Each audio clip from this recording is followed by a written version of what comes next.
hellhounds, chase ghosts, come sleep, watch out, demons are coming, run, sleep, hide, spirits, ghosts, hide, demons, hellhounds, ghosts, demons are coming.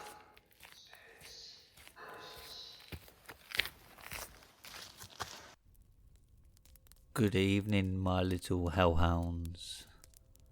Tonight we have over 4.5 hours of all your favourite scary stories to sink your hellish teeth into. If you have any scary stories, then submit them to Reddit r/homeofscares and follow me on Twitter at homeofscares. Don't forget to click that subscribe and like button, as this really helps the channel. And don't forget to click the bell icon so you get notified when I upload. Now, let's get right into it.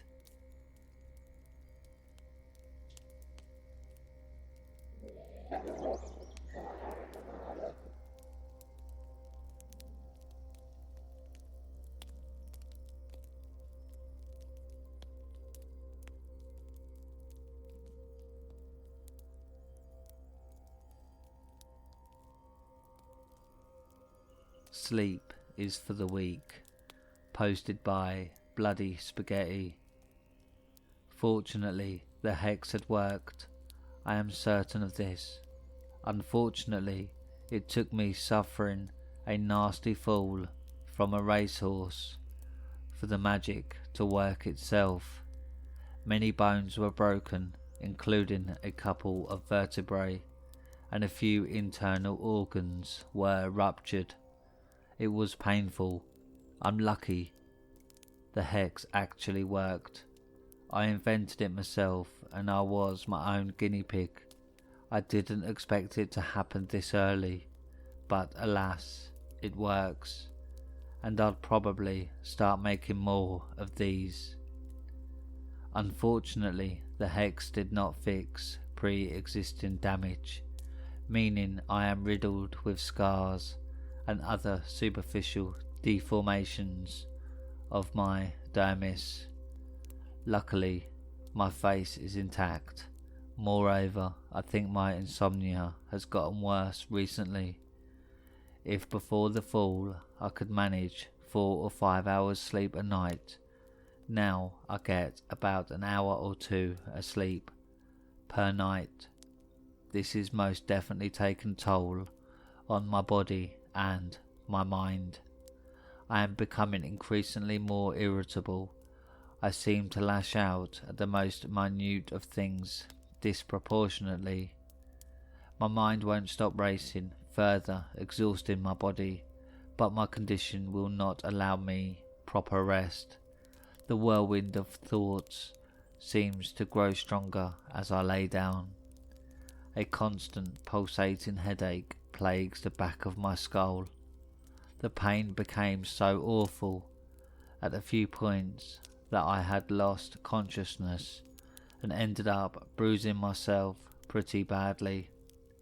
The constant exhaustion has driven me to see things that aren't there, mainly ghastly dogs made up of black fire running around before vanishing into the nothingness. Another common vision is that of a tall, pallid humanoid with a massive gaping maw that stares at me from the distance. The thing seems to be naked, lacking in gender, but covered in iris-less eyes all over its lanky body.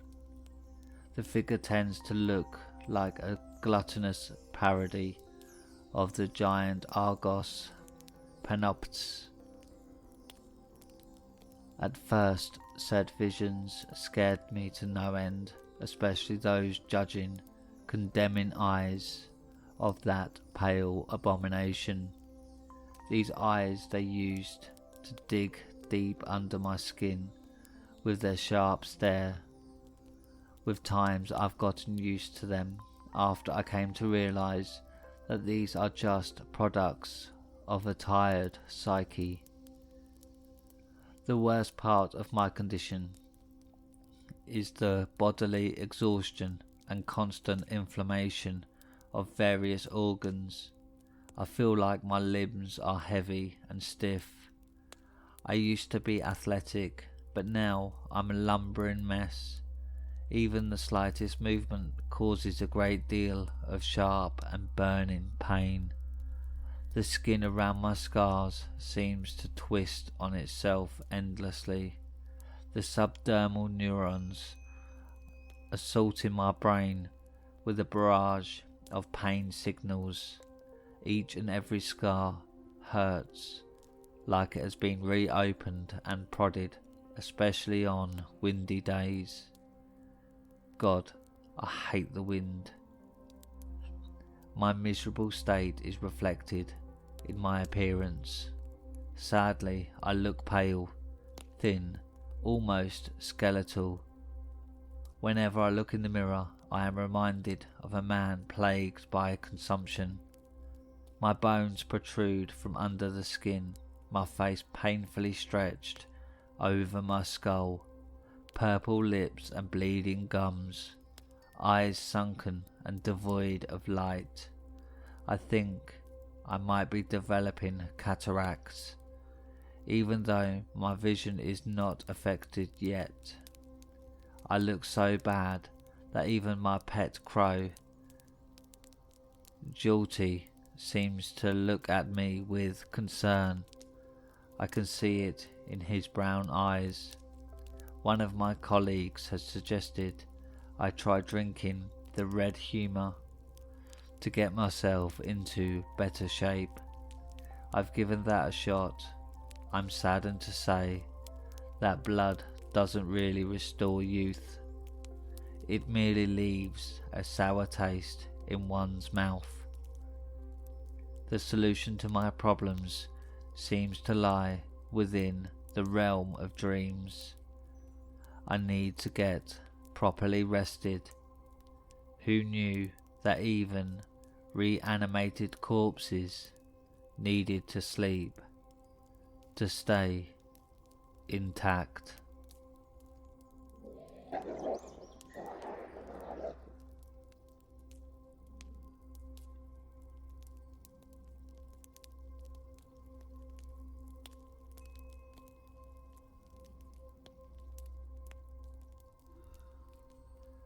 Guys, please don't become a vegan just to impress a girl, or you'll end up in jail like me. Posted by MTP6921. There's only so much fulfillment in life I can get from working or by watching Hulu or Netflix. I just haven't been the same since my wife divorced me. It was just a total blow to my ego. Even though it's been more than 3 years, I still haven't fully recovered. She left me for someone who made more money than I did. I guess me being a chef in a mid-scale restaurant where I just couldn't compete with a high-powered attorney, which is who she left me for. A lot of times when I'm cutting onions or peppers at work, I'm doing it with such anger and vigour that I'm really just letting my frustrations out on my ex-wife. I just never pictured us getting divorced. I felt so betrayed, knowing she was seeing him behind my back. So now I live in this apartment complex on the outskirts of Philadelphia. There's 20 individual apartment units, with 19 of them being rented out. It's a nice apartment complex with its own gym and pool, and everyone's friendly, but I'm the only single oddball one, because the prices of homes in this area are so expensive. Couples have decided to just rent places like where I'm living. As I was leaving for work today, I couldn't help but notice someone moving into the last vacant apartment. It was a fairly fit woman in her mid-20s, and we just briefly exchanged pleasantries. I'm not sure how she would feel about me being 33, but I feel we are about the same age range, though I'm a few years older. I went to my job, and while I was cooking, at least, I had something to think about with the new woman moving in. I finished my shift and went home, and then went to bed. The next morning I woke up and went to the gym, like I typically do in the apartment complex. I'm usually the only one there, but today I was surprised when I saw the new lady tenant there as well. She told me her name was Vivian, and we actually did very little exercising, and we did more talking than anything else. As the days went on, I saw her every day at the gym, and eventually we started hanging out at each other's apartments. I was playing off her vibes, and she was in a long-term relationship like me, and she was playing it real slow. Also, she was a very strict vegan. She wouldn't allow any type of clothing into her apartment that was made from any parts from an animal. Regardless, I liked her, and I was willing to play her game if it meant being in a relationship with her. We are now at 3 months, and I have joined her vegan lifestyle. I bought a whole new wardrobe, and I even got a chef's position at a new vegan restaurant. I had lost 30 pounds from eating healthier vegan food. The only thing that was bothering me was that we've had no physical contact, and she tends to be a bit controlling. She just likes it when my apartment is spotless. I say to her jokingly, Vivian, I don't think it's necessary to go through my kitchen cabinet like that. Then she won't pick up on my sarcasm and would say, well, maybe if you learned how to clean with bleach, then you wouldn't have all this filth. I just tuned her out because I know I'll just sink back into my old, depressed self if I'm alone again. I just haven't been able to keep any weight on. I guess I didn't realise the limitations to what a vegan can eat. I'm down to a size 29 waist, and I'm starting to look emaciated, and I feel really weak. I really don't like my new chef position because I'm really not that good at preparing vegan platters, and I keep getting food sent back to me related to customer complaints. It just seems like little by little every little thing is starting to get me really mad. Like this must have been the third person today that complained to the owner that my gazpacho soup lacked flavour. So when I got home, I really just wanted to be left alone. But in my bedroom I hear that knock knock on my door, where I know she knows I'm here. As I lay down in my bed with my head spinning, I really don't want to get up, but I do so anyways. I open the door and I put my pretend smile on and invite Vivian in. I bring her back to my room, and she just listens to me as I swallow my pride and I vent about what a mediocre chef I am, and how I've lost more weight than I can count, and how I'm really just not happy. Vivian, sensing that I wasn't happy, makes a promise to me that when I get home from work tomorrow, she will make my evening worthwhile. So I try my best to pull myself out from this funk, and I start to ease up a little. Eventually I come out of my room with her, and we actually went for a walk outside. After the walk she goes back to her apartment, and I retire to my bed.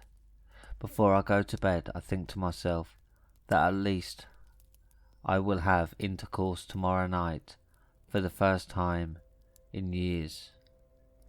Tomorrow comes, and because I've lost so much weight from being a vegan, I just skip the gym. Work was downright awful, to the point where I'm certain the owner just wants me to quit, so he doesn't have to fire me, which is the worst feeling in the world. I dragged myself to complete the shift, and afterwards at least I knew Vivian was going to put out tonight, so I drove back to my apartment in my beat up 2006 Hyundai Elantra, where I was really trying not to focus on work. Eventually I get to my apartment where I had given Vivian the key yesterday, and I smell an old friend that I haven't smelled in a long time, which was barbecue sauce. Thinking that she was going to make an exception tonight, I was anticipating maybe the best barbecue chicken, or better yet, maybe the best barbecue spare ribs that I haven't had in what seemed like for years. So as I come through the door, Vivian said, "Sit down, honey, dinner will be ready in 30 seconds. My mouth is watering as she brings out of the oven what looks like a pork butt smothered in barbecue sauce. My stomach prepares itself for absolute bliss. Vivian starts to blabber as she brings out Brussels sprouts and other greens, which I might throw up if I have to eat again. As I take the steak knife into the succulent barbecued pork butt, I quickly realise that I have been bamboozled into the most horrible trick someone could play onto someone else, because this freaking thing was a baked watermelon with barbecue sauce smothered all over it, that looked like meat but was nothing more than your goddamned seed growing watermelon.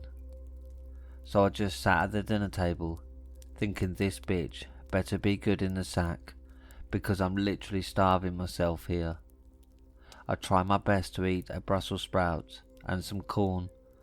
Then after dinner it was my responsibility to clean up this monstrosity, because she cooked. After I cleaned up, I stood in the kitchen as she pointed out to me everything I didn't clean right, from the dishes to the table. I was going to lunge at her, but I stopped myself. After being completely emasculated, as I sat on the couch, I didn't say a word as the seconds turned into minutes, which turned into an hour, as she did nothing more than just blabber and blabber, but I could smell that darn barbecue sauce. Mr. Del Rico, my name is Detective John Stevens from the Philadelphia Homicide Unit. Can you please tell me from the beginning how Ms. Vivian Lopez's severed upper torso was found in your bathroom tub, and how both of her legs, including her rump, were found in your oven and kitchen table? As the bright light shined down onto my face at the police station interrogation room, I responded, "Well, sir, I was protein deprived for weeks, and she just kept nagging and nagging me, and the smell of barbecue sauce lingered in the air. When she told me we weren't going to have intercourse that night, my mind shifted from romance to no longer being a vegan."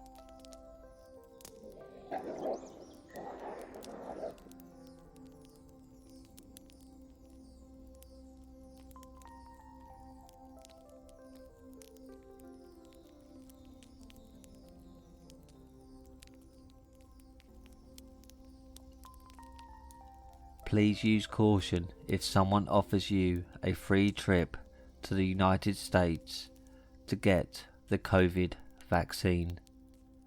Posted by MTP6921. My older male friend that I chat with on Reddit promised me that if I came to Philadelphia from Spain, he would be able to get me the single-dose Johnson & Johnson COVID-19 vaccine. My dad told me to use caution because I really didn't know this guy, but he offered to pay for my plane ticket, hotel and everything else. So I figured as long as I stayed in public places and didn't allow him in my hotel room, then I would be fine. I cautiously agreed to take the 12-hour flight from Barcelona to Newark, New Jersey, where he would pick me up with his family, then take me on an additional 2-hour car ride to Philadelphia. The car ride would be a little scary, but I knew that there would be some risks involved with this trip. The following Friday, which was March 12th, I boarded the plane and I was on my way to New Jersey. I have never been to the United States, so I was really excited to do a little sightseeing. I speak and write English fluently, so I'm not concerned about the language barrier. My only real concern was the guy who I never met in person, who told me his name was Joe and was married with a daughter. Apparently him and his wife have an agreement where it's okay for him to flirt with my 25-year-old self online. The 12-hour red-eye flight was long and uncomfortable, as to be expected, but I started to get nervous about the whole ordeal once I got off the plane. He told me that him, his wife and daughter would meet me at the baggage claim area. Miraculously, I was able to pick them out by the photo Joe sent me, and considering his odd nature of talking to me online while being married, he had a normal looking family. His wife looked like the Griswold wife from the Vacation series movies, and his 14-year-old daughter looked like Reese Witherspoon's daughter. Joe kind of reminded me of Woody Harrelson in both his looks and his demeanour. Being from Spain, our country is inundated with American Hollywood culture, so I was thrilled to see as much as possible. I had learned from talking to Joe online that his wife Alison was a paediatric nurse at the children's hospital, who worked all the time, and their daughter Grace was born with a congenital polycystic kidney disease. So talking to me was a stress reliever for him, even though he tended to talk to me in a sexual manner at times. I didn't feel as concerned about the car ride once I met Joe's family. Alison explained to me that at the children's hospital they have people who don't show up for their daily COVID vaccines, so she could get me the vaccine any day I wanted, or else they would just discard the unused vaccine vials. Joe and Alison said that perhaps on the way back to Newark Airport, when I go back to Spain, they would show me around New York City, but they would be happy to show me Philadelphia today. So I took them up on their offer, and they showed me everything in Philadelphia, from the Liberty Bell to the Art Museum, where we ate dinner. I had a great time, and then Alison brought me over to the children's hospital where I received the vaccine. I was beyond exhausted, especially after receiving the vaccine and of course from the flight itself, so they took me to the Ritz-Carlton Hotel in Philadelphia. I was stunned on how beautiful the hotel was compared to any other hotels that I have ever stayed at. Joe and his family were just so nice to me, which they attributed to their faith and the work they did in their church. I was so tired that I was going to pass out at any moment, and I was extremely grateful that Joe and Alison helped me carry my stuff to my room. I had planned on taking a shower, but once my head hit the pillow, I was completely knocked out. Eventually I woke up and the bed was so comfortable that it felt like I slept forever. It was daytime out again, so I figured that I must have slept the whole night. Joe and his family were going to take me back to Newark Airport later tonight at around 4 p.m. I thought about possibly going to Washington DC today via the train, but I wasn't sure if I had enough time to do that. As I was about to brush my teeth, I realised that I forgot my toothbrush, so I headed down to the lobby, where the person at the front desk was more than willing to accommodate me. As I headed back to my room, something really peculiar had caught my eye. I had to do a double take when I looked at the newspaper because the date said Sunday, March 21st, and not Sunday, March 14th. I just stood there frozen as I did every type of math calculation in my head, but I knew I left Spain on March 12th.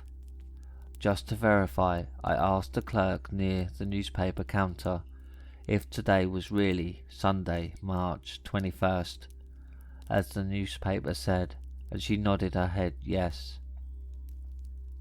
I had zero explanation, so I figured that I would go back to the room and get my cell phone.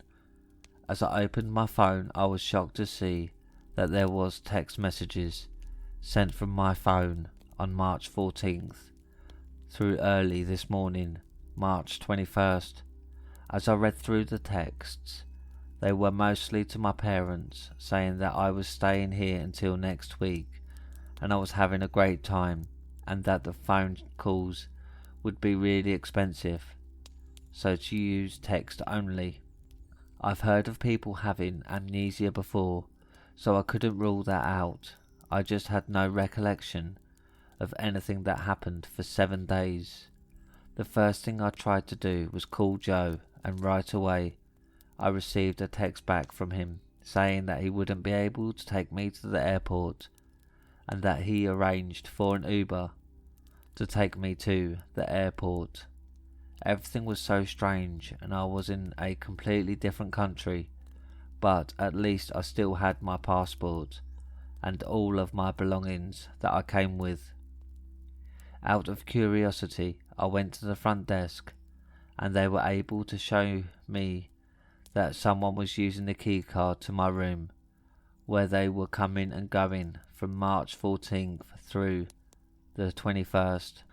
The front desk clerk verified that I was the only one who was given a room key. All of this weirdness made me really tired, so I decided to just lay down until my Uber would arrive at 4 p.m. I set my phone's alarm clock for 3 p.m. and sure enough, the alarm clock was what woke me up. I gathered all of my things and headed to the lobby and waited until 4 p.m. for the Uber to arrive. During the car ride, I figured I would reach out to Joe once I got to Spain and see what we did, if anything, for that week, where I had zero recollection of what happened. The Uber ride and cruddy Newark Airport were fine. The 12-hour plane ride to Spain was uneventful, besides the excruciating back pain that I attributed to sitting for too long.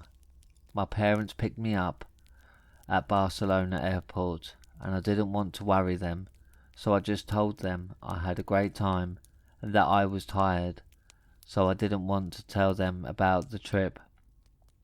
In reality, I had no idea what happened in the unaccounted week's time. Maybe I went to New York, or maybe I just stayed in the hotel. When my parents dropped me off at my apartment, I messaged Joe on Reddit and he didn't respond right away, so I just waited for a while. After several hours, I started to get a feeling that something wasn't right, because he had chatted with me online every day for months, and this was not like him to respond to me. Once again, I fell asleep from exhaustion and jet lag, and I eventually woke up and took a warm bath. It felt like the best bath I had ever taken. As I got up to dry myself off, I noticed I had 2 scars located on the right side of my body, above my pelvic area. They were both about the size of a quarter and really didn't hurt unless I put a considerable amount of force and pressure against the scarred area. The further I looked at the 2 wound areas, the more I was convinced that they looked like they were stitched up by a professional. Went to the Barcelona City Hospital, and eventually I met with a nephrologist who sat me down and told me that someone had used great precision to laparoscopically remove my right kidney, and that he was really impressed on how small the wound sutures were.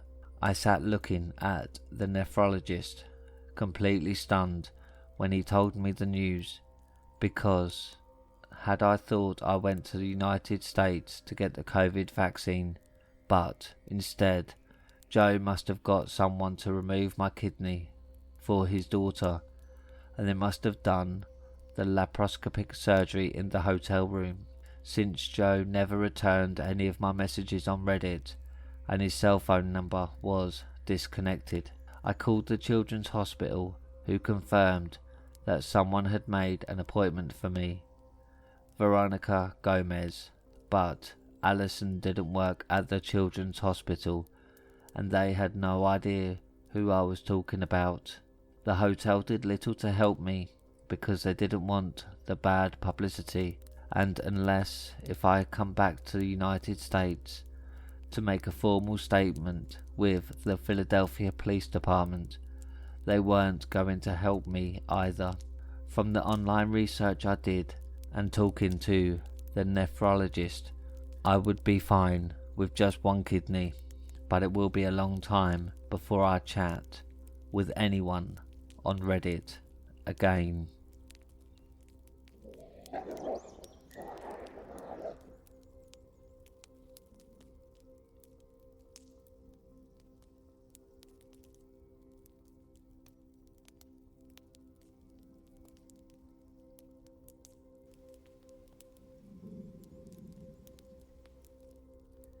Midnight Ministry.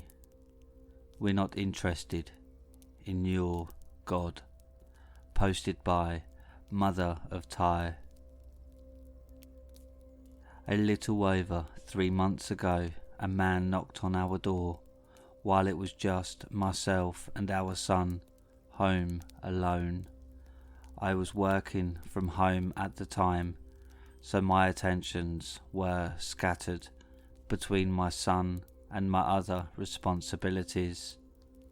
It was the middle of the day, so a knock on the door didn't appear suspicious, although it was definitely unexpected. Anyone who knows us will call before arriving.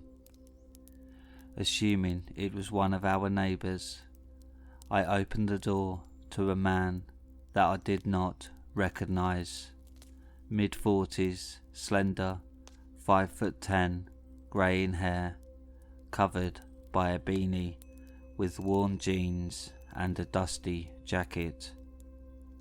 Hi, I'm Tom from Thomas Ministries, wondering if you could use any prayer today. I'm a nice person, not one to rudely chase people off of our doorstep without reasonable cause, so I kindly declined and he went on his way. I watched out the window as he walked down the street, not stopping at a single other house on the block. Seeing as we were the only house with a car in the driveway, I didn't think much of him picking our door to knock on. Fast forward a few months to last night, around midnight. My husband is a night owl and is often up until 2 a.m. or so. Me and the toddler are fast asleep in our beds. Out of nowhere, the doorbell rings and there's a knock at the door. Our dog barks and I wake up. Our bedroom is just off of the living room, so I was able to lie there and listen as my husband opens the door. I overhear him telling this midnight stranger that we have a God, we're not interested, and to leave in a much more stern and aggressive tone than I am capable of. After the front door shuts, my husband enters the room a few seconds later and describes the interaction to me. The description and interaction matches exactly to the man that I encountered a few months earlier, except this time it's midnight and there is no ministry on this planet that would encourage door-to-door ministry in the dead of night. My husband watched this man do the same thing as before, walk down the street, not knocking on a single other door in sight. Now, I feel it important to acknowledge the lack of judgment on our part. The door should have never been opened. We should have called 911 or non-emergency and reported it. This was a mistake, and fortunately for us, it wasn't a deadly one. Lesson learned 1,000 times over, and mistakes will not be repeated. Our house is protected, and we are ever more prepared. I sincerely hope that we do not encounter this man again. Thoughts of the ear-ons and Night Stalker documentaries swarm my head, and I think of how easily things could have gone wrong, how easy it would be for us to look past this and not recognize the signs of danger, given that the first time he knocked, it was just myself that answered. I can't help but wonder why he'd picked our house again to knock on in the middle of the night. I'd like to think it's just mental illness, but you never really know until you know, and I hope and pray that we never have a chance to.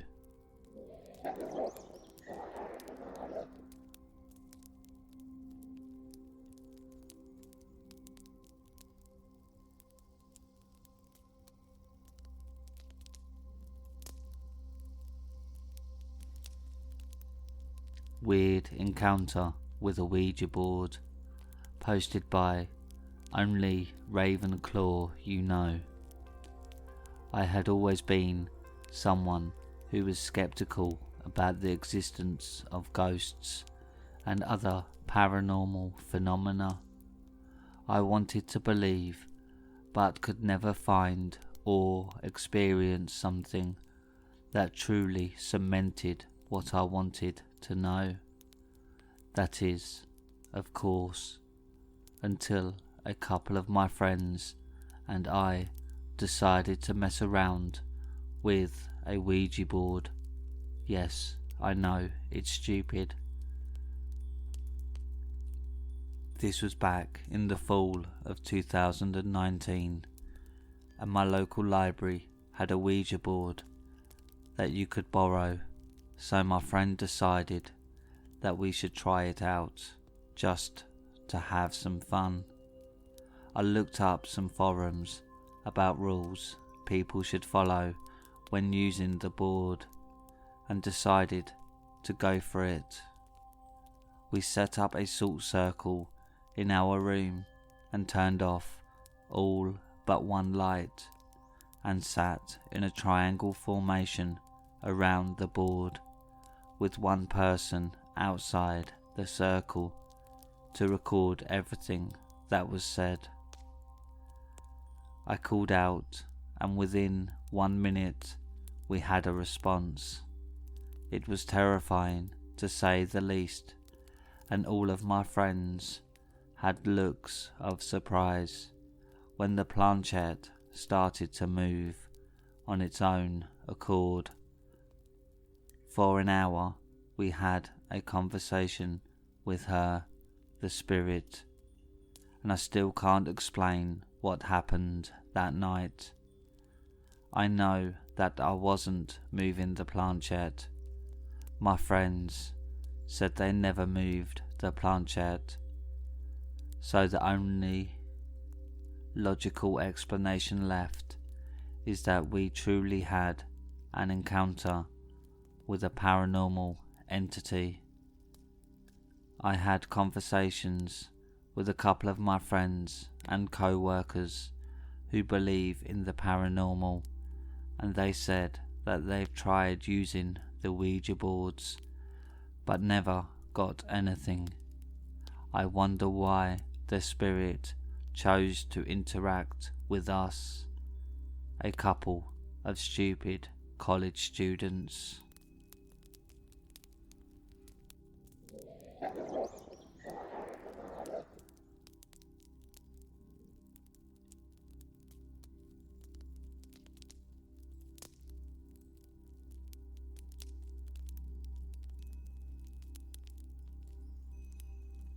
Hemoglobin, posted by Bloody Spaghetti. For many years I had a problem.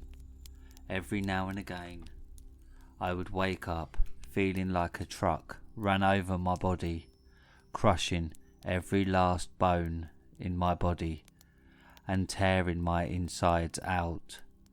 I'd wake up dizzy and weak, barely able to swing my feet out of the bed.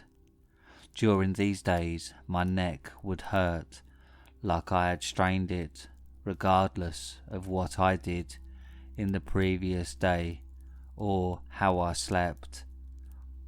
I'd wake up feeling like I'm made of paper. My neck was sore and I'd feel depressed and lacking in energy. These bouts of strange weakness would occur over and over, ranging anywhere from 3 days of weakness to a couple of weeks. These episodes were incredibly random, and between each episode I was feeling pretty normal. A few years into my dealing with this so strange illness, I was diagnosed anemic. My red blood cell count was low, that is. I still remember the doctor's face when he was told my symptoms usually occurred in severe form during the episodes of illness. He seemed confused and unsure of what was going on with me. The tests, however, showed that my red blood cell count was low, and that's why they went with me. I was treated with iron, which, of course, did not really help.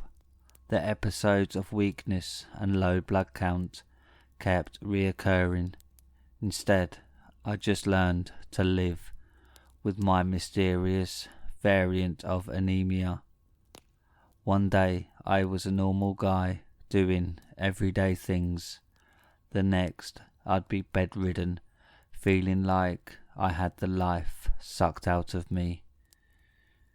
This went on for years, and I was almost comfortable with this sort of life, not like I had any choice in the matter. At some point I took a turn for the worst, and the episodes started turning more frequent and far worse than they had been before. It had gotten so bad, there's about a 5 or 6 year period in my life which I remember nothing about, a piece of memory that was torn out of the motherboard. A chunk of my life turned completely blank. I remember lying in bed a lot with my body feeling like it's about to turn into dust while I still watched. The illness had gotten so bad I became depressed, to the point of pretty much self-isolating, because I couldn't handle anything that required any emotion or effort. Even when I wasn't having an episode, everything seemed too bright and too loud. The world moved too fast. People were too close, too touchy.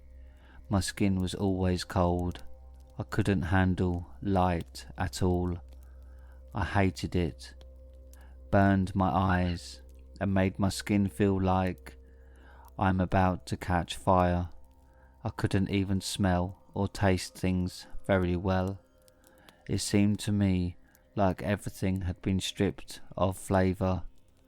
At this point, my depression turned into self-loathing, and hated myself for supposedly being too weak. I've hated myself so much I refused to look into mirrors. I went for God knows how long without looking into a mirror or thinking about how I look or anything.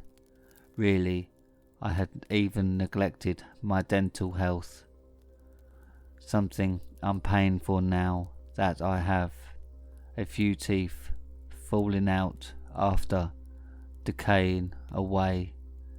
My body felt like it wasn't even my own. I felt like I had been a passenger inside this foreign vessel, destined to cruise in it as a prison until the day it crumbles and turns into sand. Even when I wasn't having an episode, I wanted to not live anymore. Fortunately, the persistent pessimistic feeling of monotonous and pointless existence that gnawed at the back of my mind didn't dictate I should kill myself. I merely made everything feel as if the world was going to crash into me and grind me into dust, ending my miserable existence. All of that came to a screeching halt one morning when I woke up feeling like a building had fallen on top of me, crushing me beneath its colossal weight and breaking every last organ and fibre within my already decaying cells. As soon as I opened my eyes, the room spun like a whirlwind. The moment I raised my head, a sharp pain shot through my neck and shoulder, and my stomach turned violently, causing me to throw up all over the floor. That morning, and I still remember it clearly, I didn't get out of bed. I crawled out of bed in the literal sense of the word crawl. I couldn't feel my legs or anything below my aching stomach. For the first time in God knows how long, I felt emotion. A wave of cold, something coursed through my entire body, jolting it awake. As I slid crudely out of my bed and fell onto the floor. My heartbeat increasingly got louder in my ears. In a matter of moments, I was hyperventilating and my body was on fire, almost. Everything in my line of sight swayed left and right. I thought I was dying. Something squeezed where my heart should be, squeezed painfully hard. I remember coughing this painful dry cough as I scrambled to my feet. Fear is a hell of an emotion. I wobbled my way into the bathroom, groaning and heaving as the ever-increasing waves of adrenaline bashed against my nervous system. The adrenal flood strained my body to the point of miniature muscle spasms. In the bathroom, I stared into the mirror. I felt my heart skip a beat. My lungs contracted and my muscles froze.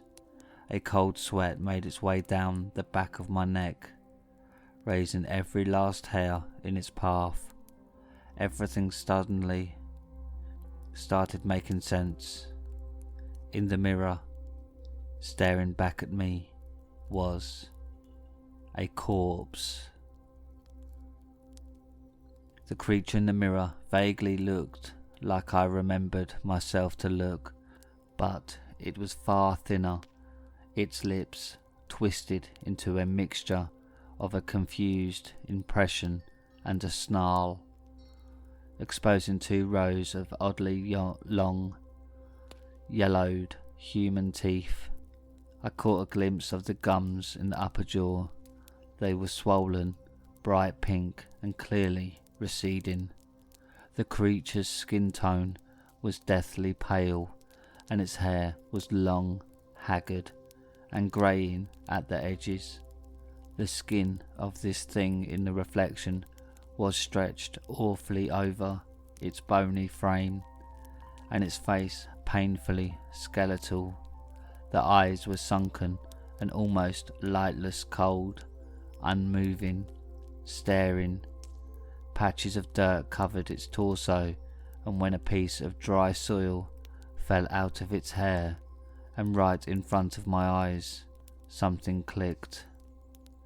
Thinking back, I can't believe I didn't find it odd that I had soil all over my body. Then again, hindsight is always 20/20. The cobwebs in my brain were partially cleared, and some gears started turning again. However, years of neglect left their mark, and some neurons definitely were short-circuiting. It took me a while, but I figured out that the figure in the reflection was indeed me. However, instead of realizing that my awful condition was a result of an illness and years of mental and physical decline, I thought it was something else. Fear turned into excitement to the point of me tearing up for the first time in ages. The universe blessed me with a eureka moment, and I surmised I must be a corpse. At that moment in my mind, I thought I was in fact dead. That had explained the strange bouts of illness and the dullness of everything in my life. I wasn't feeling alive because, obviously, I wasn't actually alive. I've spent the rest of that day trying to figure out how I became an undead abomination. Obviously with little success, but somehow I came to the conclusion that I am not really dead, instead just trapped in a nightmare, one I must escape somehow. That led to the idea that I had to get hurt to wake up. After all, people wake up after they get hurt in a dream or in real life while sleeping.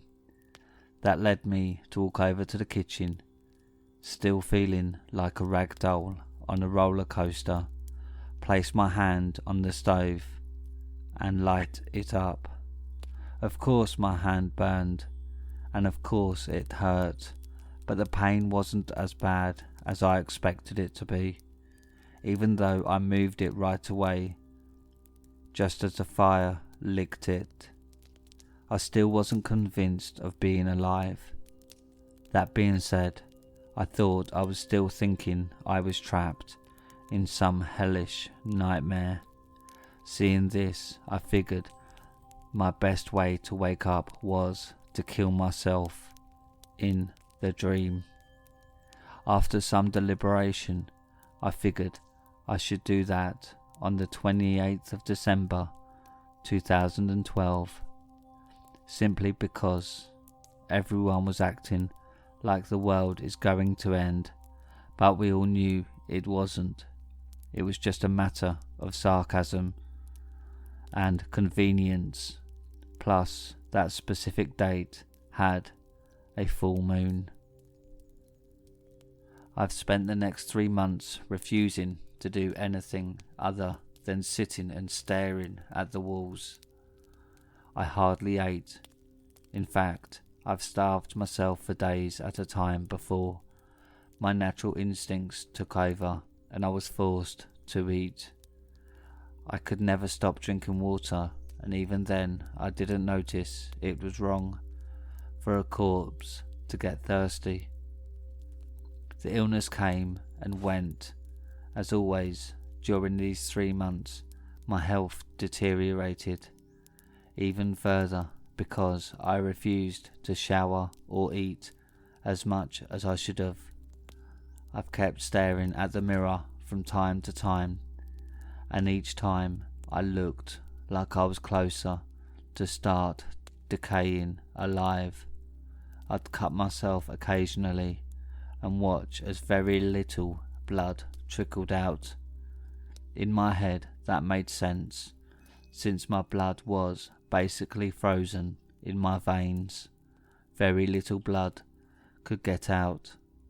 I couldn't even notice the fact that these cuts were very superficial because of a lack of strength on my part. Bruises would pop up in random places from time to time, and my skin got stretched even further. I was starting to turn ghastly pale. The one time I got out of my house during that period was to buy my cat, Attila, some cat food. Friday, 21st of December 2012 came. The world didn't end. I was sure mine was going to end in a week. The one I thought was fictional. A week later, I drafted my will. It was pathetic. I hardly remember what I wrote, other than the fact that, for some reason, I mentioned Attila in there. After doing that, I passed out, clutching the knife I intended to slice my veins with before hanging myself. I'd even prepared my own little homemade gallows before then.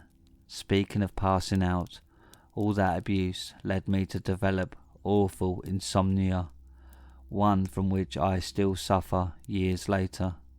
My sleeping schedule was erratic, random, and very limited. Every slightest noise wakes me up, and my sleeping habits are still all over the place. During my sleep, I felt something climb on top of me and straddle me. Something eerily cold. I tried opening my eyes, but I seemingly could not. Everything was pitch black. Something was shifting its weight back and forth on top of my pelvic region. Something ice cold. Even through my pants, I could feel the frigid touch. Absolutely exhausted by the constant lack of sleep, I nearly passed out again. I would have, had it been for a soft moan that filled my ears. My heart sank. I wasn't with anyone in ages. I hadn't gone out of the house in months. I didn't speak to anyone in a very long time.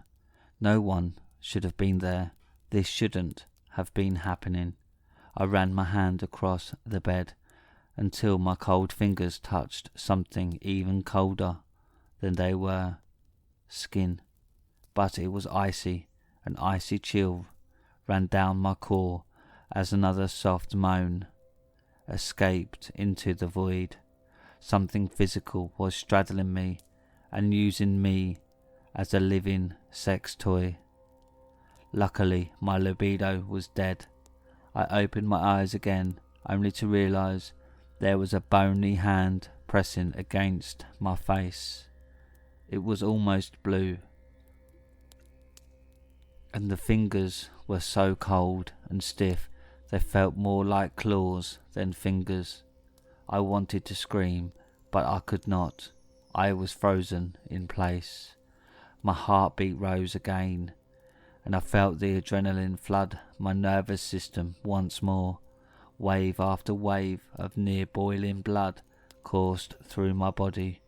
My heartbeat became unbearably fast. The things grinding became more forceful and feverish.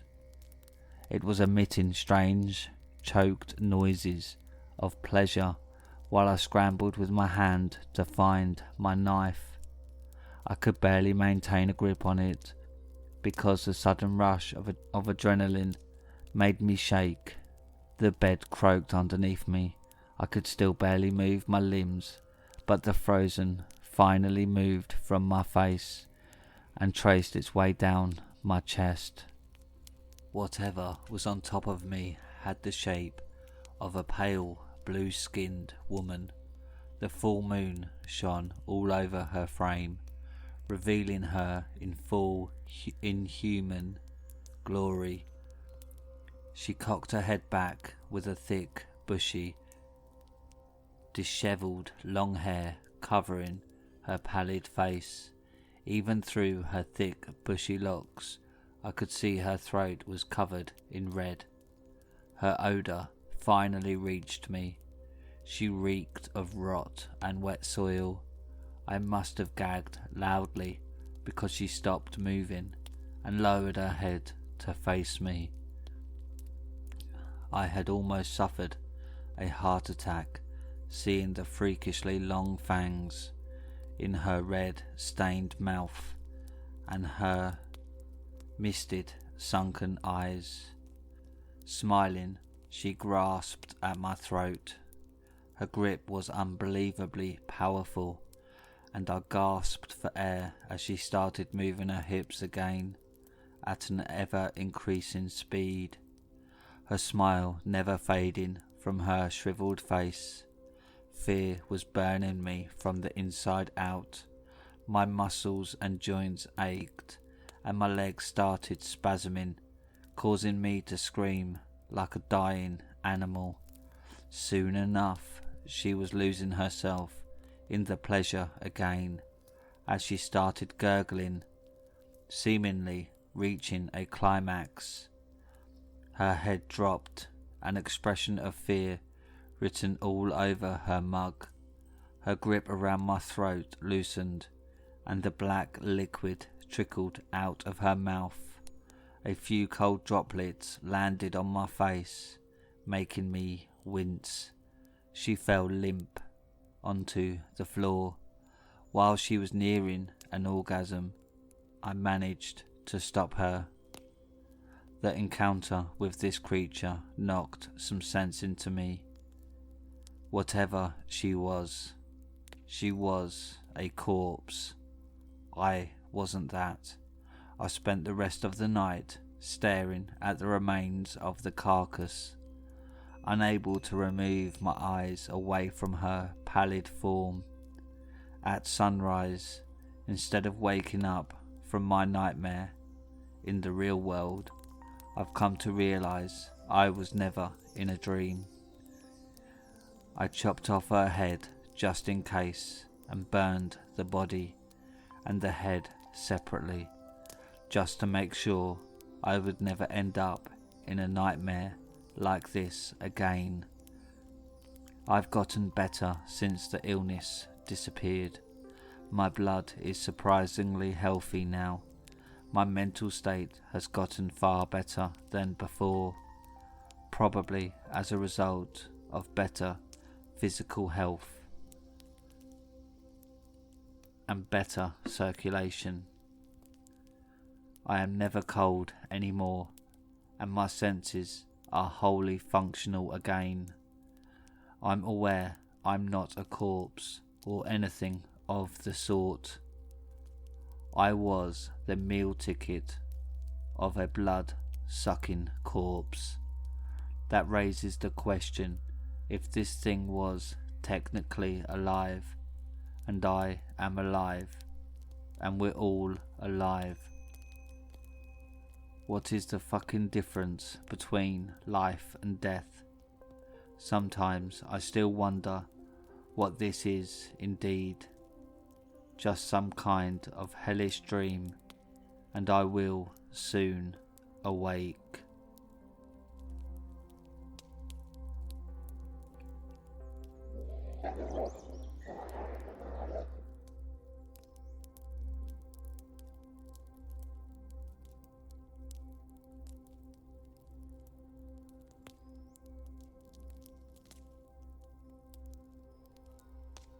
Charlie the Ghost in My Room. Posted by I Am Whitney. As a child, I frequently watched horror films and ghost hunting shows, and I was fascinated by the paranormal. However, I never imagined that I would have my own real-life ghost story that came together in the form of multiple experiences and a dream to connect the dots. Prior to my story, I had multiple paranormal experiences that left me as a firm believer before I was 14 years old. However, the story I will tell you now happened between October and November 2014. I had just begun my freshman year of high school at a private school in North Carolina. It all started on a random October night where I was startled wide awake for no apparent reason at 1:56 a.m. This was unusual for me, as I never ever wake up in the middle of the night, and if I do, it's to grab a sip of water and then drift off to sleep within minutes. However, this time was weird. I awoke to a wall of silence that was so great I could almost hear static in the air. You know, when you are sitting in a room with someone you don't know too well in awkward silence, and you can see them gearing up to speak. Well, that is what it felt like in my room, but obviously I couldn't see anyone else there, and the feeling of awkwardness was replaced by fear. Well, since this had never happened to me before, I tried to ignore this odd feeling, and I turned over, trying to force myself back to sleep. Just as I began to feel myself relax, I heard a voice from the corner of my room say very clearly, "Hello." Within seconds, I was up and running down my hall, screaming for my parents, who frantically woke up and searched my room, looking for the person I was so convinced was in my room. Obviously, they didn't find anyone, but I was shaken and slept in my sister's room for about 2 weeks. After a while, I had convinced myself that this was a random, isolated incident. But what I found the most odd was that the voice didn't have a gender. It was just a voice and nothing more than that. This helped me to convince myself that perhaps it wasn't a voice at all, and instead something I had imagined, or a random noise that I had interpreted as a voice. So after a while I let it go and began to sleep in my own room again. Now, at this point it was early November, and I had been sleeping in my room again without incident for a week. That is, until it happened again. It was like clockwork, where I abruptly wake up at 1:56 a.m. for no reason, and the same feeling of silence and static filled the air. However, as scared as I was, I remained in my bed and reassured myself that what happened last time was all in my head. However, I was proved wrong when from the same corner of my room I heard the exact same voice laugh, except it wasn't the sound of someone laughing. It was someone saying the words, "Aha, ha, ha." Now, I don't know about you, but I can't think of any way that the wind, my dogs, or really anything could make this noise other than someone that can speak. And let me tell you, I was out of my room and screaming for my parents within seconds. They were of course concerned that I believed someone was again in my room, but they were mostly irritated I had disrupted their sleep because of what they believed to be my imagination. So, at this point I was convinced that my room that I had slept in without incident for 8 years now was haunted, and believe me, I didn't know how to explain it either. I began to beg my parents to do research on our home and see if there was any way it could be haunted. However, given that our house was built in 2008 and we're the only people to ever live in it, they rolled their eyes and told me there was no way. However, I will never forget Thanksgiving morning when it all came together. I awoke that morning after having a dream so vivid and true it feels as if I am reliving it simply by typing it here in my dream. I am at the end of the hallway, running frantically towards my closed bedroom door at the end of the hall, except my house is in flames all around me, and as fast as I run, it seems I can never reach my bedroom door. Finally, I reach my door, but laying on the ground is a piece of paper that I lean down to pick up. Written on it, in messy handwriting, says, "No one goes in Whitney's room anymore because of Charlie Bennett." Suddenly my door opens and there stands a tall man in his 60s who is wrinkled and skinny with long grey beard, black boots and a flannel shirt. When I see him, I can only assume that this is Charlie Bennett, the man who was haunting my room. Now, when I awoke that Thanksgiving morning, I remember telling my dad about my dream casually, not expecting much of a reaction, except he looks at me shocked and as if I had slapped him in the face, and he says, "You did not dream that." Because that is really weird. It turns out my parents had begun asking neighbours who lived in the neighbourhood long before our house was built about our property and if anything had ever occurred there. They found out that before our house was built, there was an old and abandoned home that homeless people had been squatting in. However, one night it caught fire and one of the homeless men died. Shortly after they cleared the lot and our home was constructed. Years after, it turns out my parents believed me the whole time.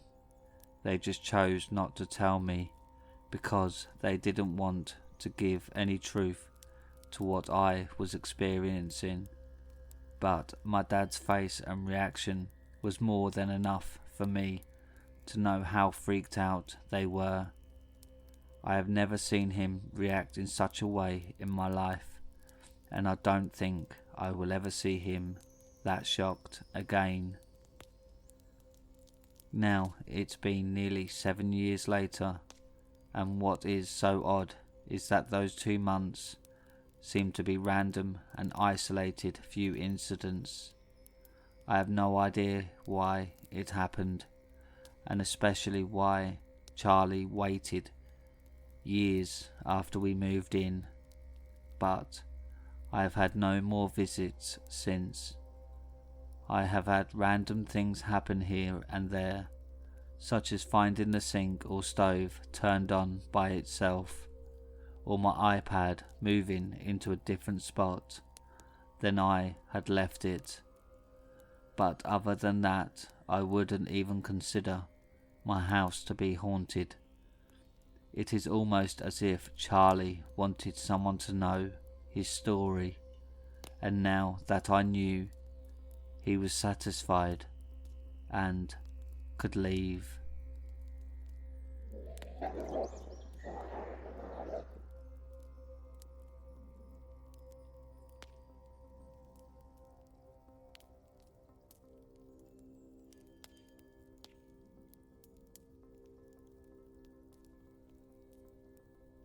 Cravings.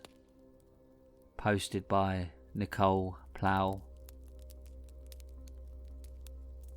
You know that feeling you get a month or so into your new diet and you are craving something thick and delicious.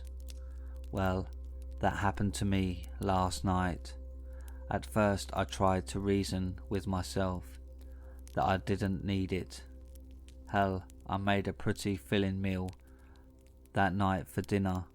The only problem was that it wasn't enough to satiate my appetite. Bear in mind that I am a 6'3", 350-pound male with large biceps, so I'm incredibly hard to fill up, especially when I get my cravings. After about an hour or so of trying and failing to fight the cravings off, I let out a long huff and give in. That night I procured what I needed in order to make it. I'm a hunter, and so was my father.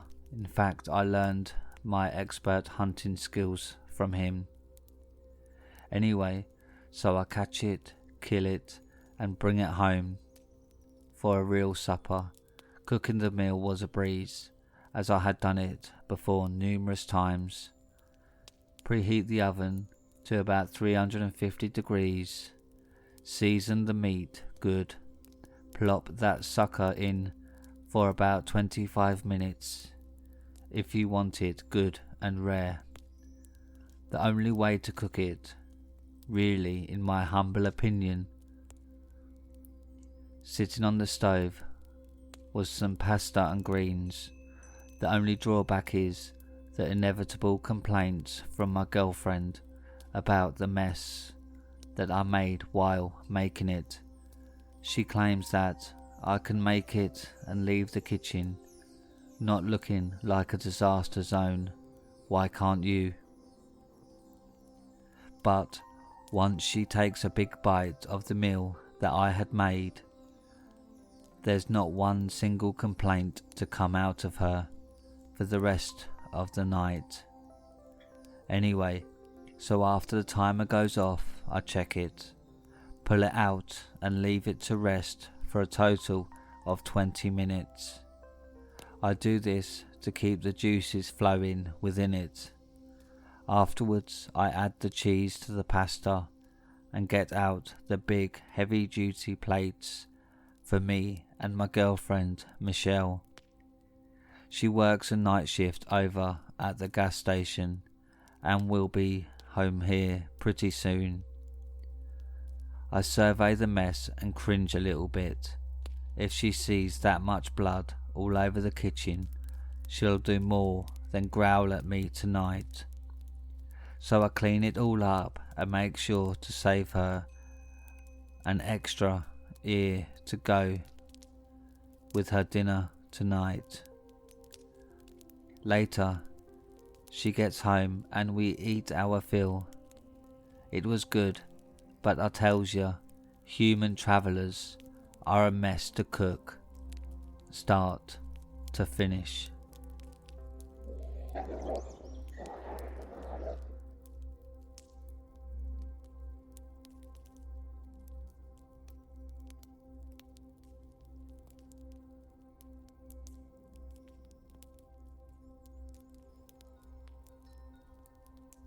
How I Survived the Sleep School, posted by Nicole Plow.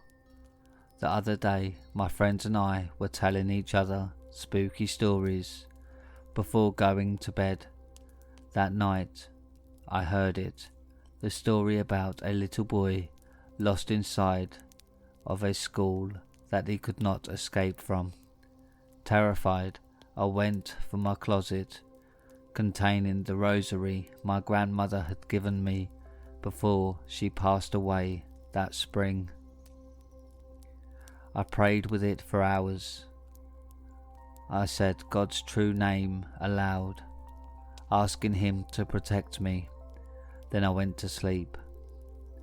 When I awoke, I was inside of the school, but I still had my rosary, along with a ball of red string. I tied the beginning around my waist, as it was so long, and proceeded to wander the halls in search of the room with the key. I heard the footsteps and said 5 Hail Marys, and the sounds suddenly ceased. I managed to find the room with the key, but something was blocking the doorway. It was the most frightening image that I'd ever seen. It told me that my friends were already dead, and that I was soon to join them. The thing lunged at me, but a white light started to glow from my rosary, the cross. The light scared off the demon thing, and I was able to enter the classroom and find the key. I heard my friends call out to me, but something unseen pushed me along despite my initial protestations. There was the exit door. I put the key in and unlocked it.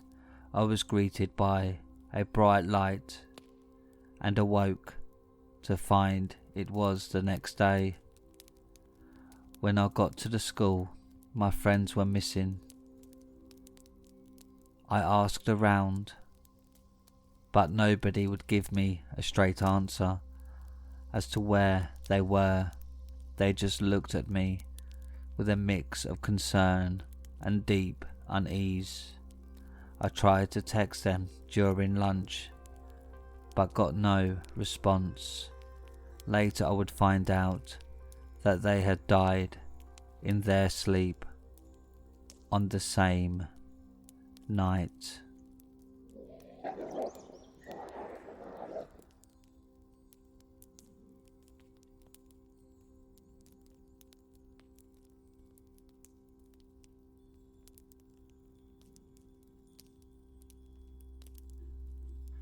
Don't assume you're an anonymous author on Reddit.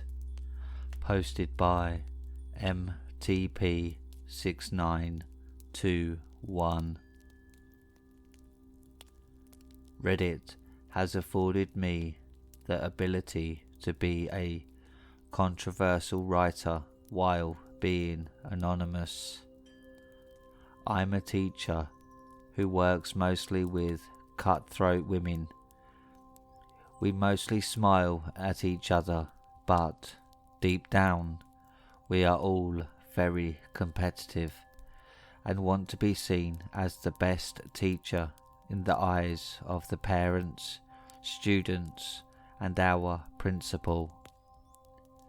I messed up somehow. I must have given away too much information about myself in one of my stories. It may seem like, oh well, what's the big deal? But some of the stories I have written, like my crush on the boy in my class, will at the very least get me fired. I feel so goddamn stupid right now. I never thought this day would come. I insinuated too much in my stories that I was a teacher, where I must have motivated someone to put all the clues together. In my 50 somewhat stories I have written, I have to focus on damage control now. I'm not sure if I'll outright deny that I'm the author, or if I'll imply my story is protected under free speech. The only problem I have is the court of public opinion will hang me when I try to dissuade people from thinking that my story about making love to a boy was just harmless piece of fiction. The private message I received on Reddit stated, "The Fog Creek Elementary School must be proud to have such an accomplished writer on their staff." I don't know what this unknown person wants, but my life is in the writer's hands. Let's face it, if I get fired from my teaching job, there are 0 other school districts that will hire me. Moreover, my husband will divorce me and I'll be fighting over custody for my daughter. But once I'm publicly exposed, and when my story, having a kid was the single worst mistake I made in my life, is brought up in court, then I will have an uphill custody battle. The private message from the _detective 123 stated, "As long as you do what I say, you won't be identified." I know this is blackmail, but even if I'm right, the detective will get arrested and my identity will be exposed. So it's a lose-lose situation for me. When I asked the detective, "What do you want me to do?" the writer responds, "I want you to go to 437 Main Street tonight and knock on the door. If you follow my guy's instructions, then I won't ask anything from you for the next 2 weeks." I responded, "So what happens after I knock on the door?" The detective 123 replied, "Then you do what you are told. Arrive at 7 p.m. tonight." I'm so used to being in charge and being respected. The 3rd graders will do anything I ask, and their parents go out of their way to be nice to me for special treatments towards their kids. I've never been in a situation where I was an unwilling participant. I really dreaded going to this unknown person's house. I finished school for the day. Then I cooked dinner for my husband Craig and my 11-year-old daughter Grace. After dinner, I told Craig that I had a school function tonight and I didn't know what time I would be home. The first words out of Craig's mouth were, "I didn't see anything on the calendar about tonight." I responded, "I know, but something came up and all the teachers have to go." Craig said, "Okay, I'll make sure Grace gets situated for bed tonight."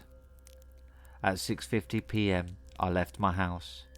I had no idea what I was supposed to do after I knocked on the door, but my mind wondered that I would be doing the very worst. So I got to the door and I knocked. A guy in his early 70s answered the door and said, "You must be Gina, right?" I replied, "Yes." He looked like Clint Eastwood, but maybe a little bit heavier. He had an old bed and breakfast that is a virtual mansion. It had a grand staircase and its own library.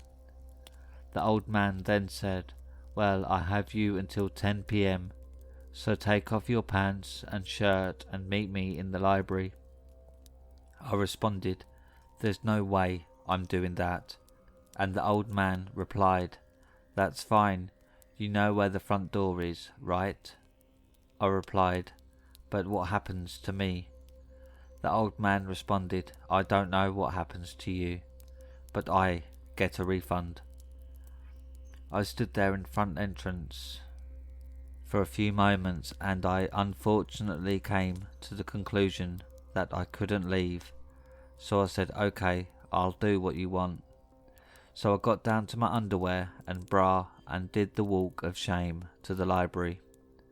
Once I got into the library, the old man directed me to get onto my hands and knees in front of his chair and then face the door. So I got on the floor as the old man sat in his chair. Then he put on one of his feet on my back and then the other. I then realised that I was being used as a footrest. He picked up a newspaper, then he proceeded to open it up and he started to read it. Occasionally he would move his legs around, which was really uncomfortable on my back, and he kept his slippers on as well. It was nearly an hour on my hands and knees, and they were killing me. He eventually told me to get him some milk, which I was happy to do just to get up from the floor. He then told me to hurry up. I hurried to the kitchen and brought him the milk. He took a sip of the milk and spat it out. He said, "Why isn't this heated?" I responded, "I'm sorry, I didn't know you wanted it heated." He then took the glass of milk and proceeded to pour it on top of my head. He then said, "Next time, maybe you'll know."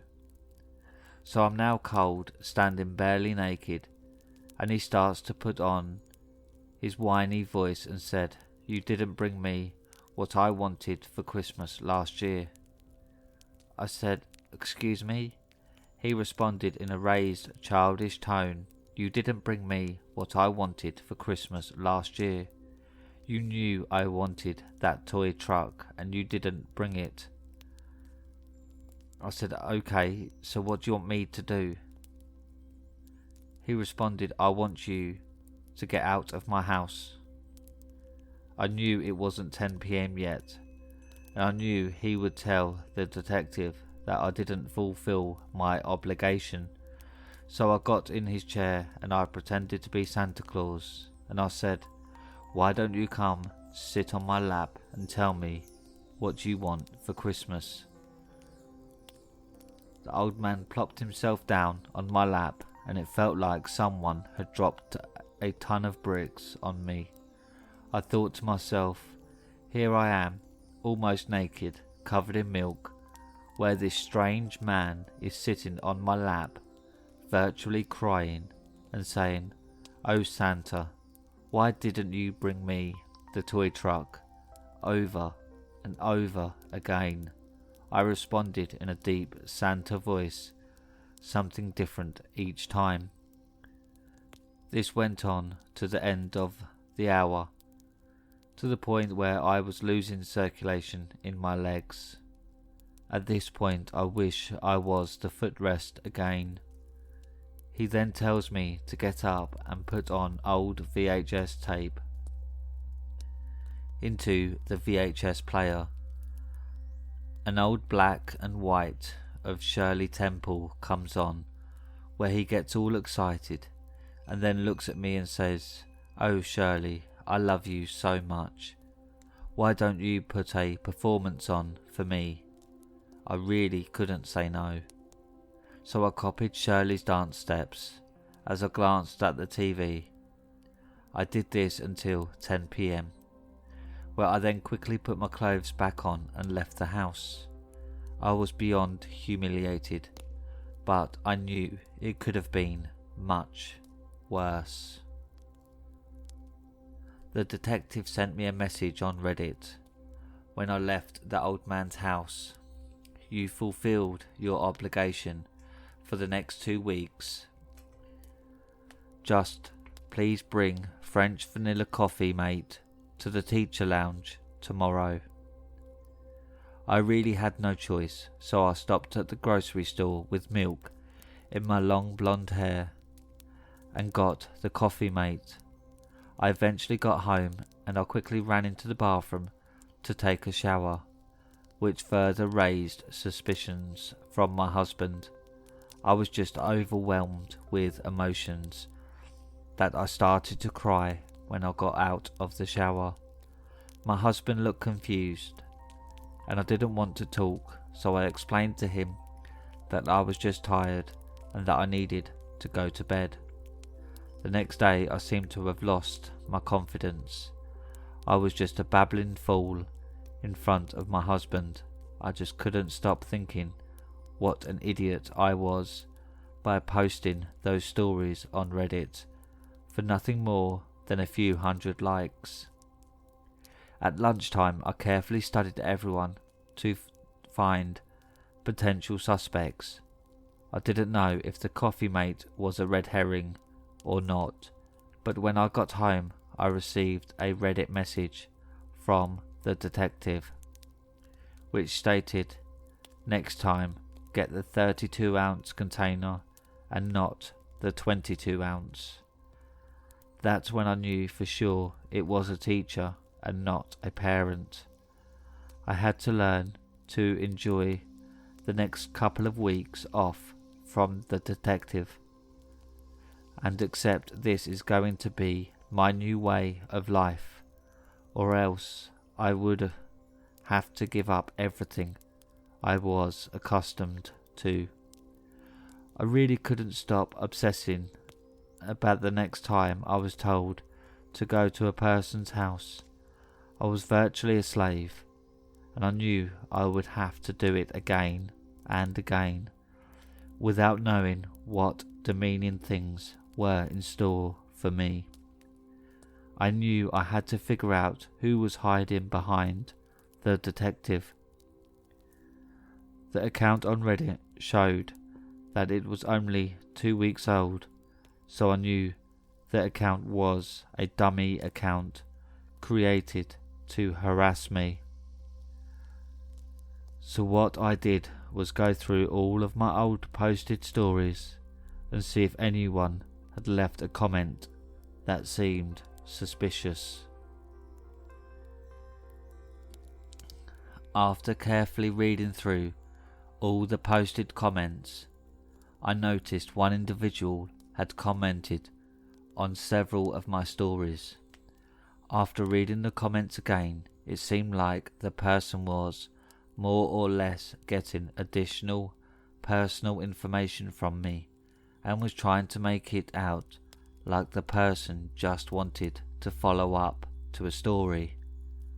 One of the giveaways was that the Reddit user Stargazer Forever made a comment like, "Geez, that story was intense. When's your last day of school?" Which I foolishly answered, "Just about every school district ends on a different day," so Stargazer Forever was slowly narrowing down that I was a fellow teacher. But the dumbest thing I did was I substituted Fog River for Fog Creek in one of my stories. I then looked at Stargazer's profile and I was able to gather some information. In one of the comments, the writer responded that the writer was an elementary school teacher, and based on the writer's posts and subscribed subreddits, I was able to narrow it down that it was a woman. Then I came across one of the biggest giveaways where Stargazer Forever posted a comment where she said, "When I grew up in Atlanta, Georgia, that was when I knew exactly who the culprit was and the person who was trying to frame me. It was a teacher in her mid-40s named Carol Anderson. She was a fellow third grade teacher who was jealous of me for a variety of reasons. I was younger and prettier, and all of my students loved me, where she could come across as being cold and rigid. I'm guessing she must have joined or formed some type of paid fetish site where she was essentially whoring people like me out for money. I was happy I figured out who the detective was, but now I had to come up with a way of stopping her. I had to find some dirt on her, or something where I can frame her to get her off my back. Then I thought of the most horrible, diabolical thing I could do.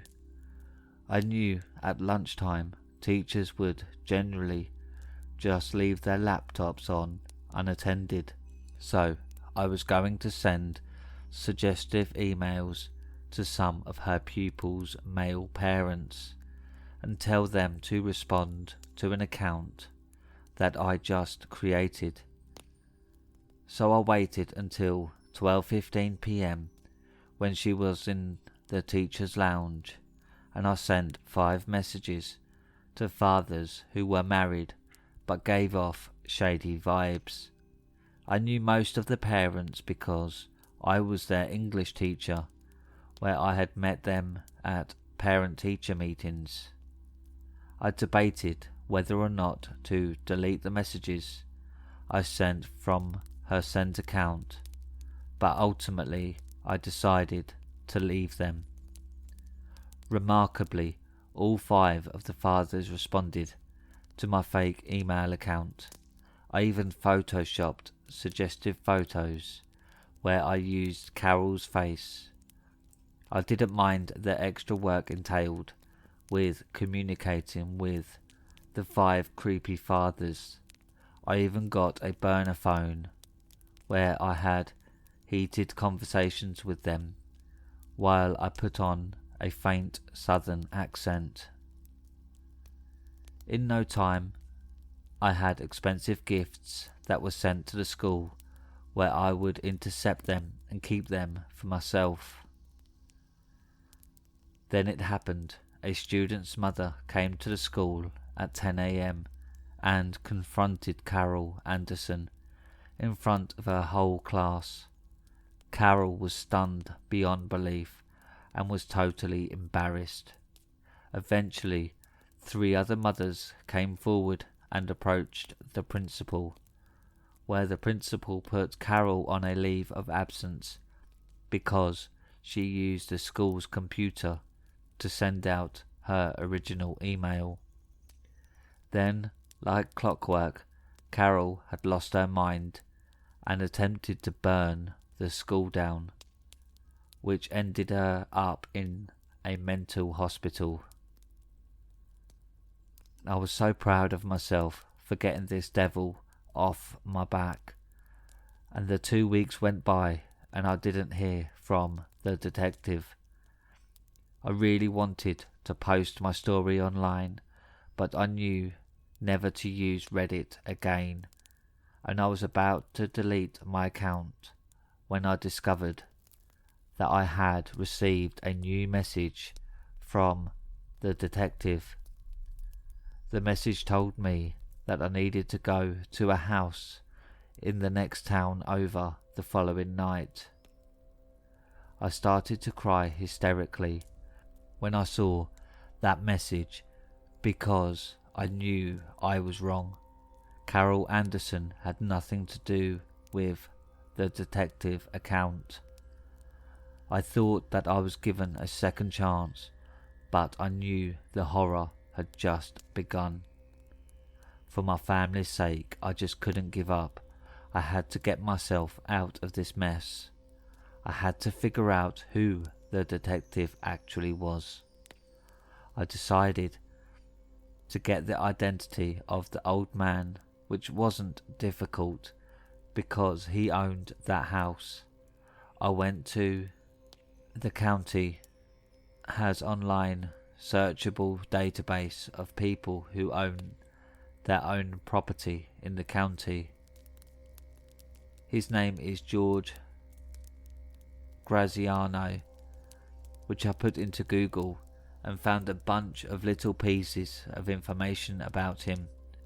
The one thing that really stood out was that he was a toy train enthusiast, so I found him on Facebook, where he was a member of a toy train hobby group.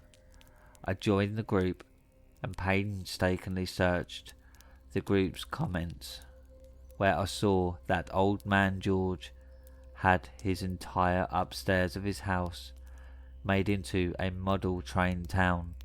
In one of the posts, he was asking about problems he was having with the trains continually shortening out, and one of the other members commented that hiring an electrician would be necessary to solve the problem.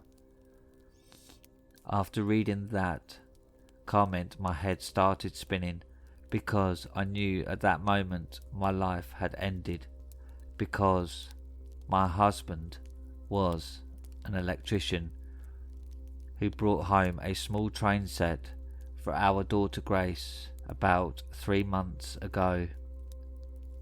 It all made sense because he was the only non-teacher who saw the coffee mate container that I had brought.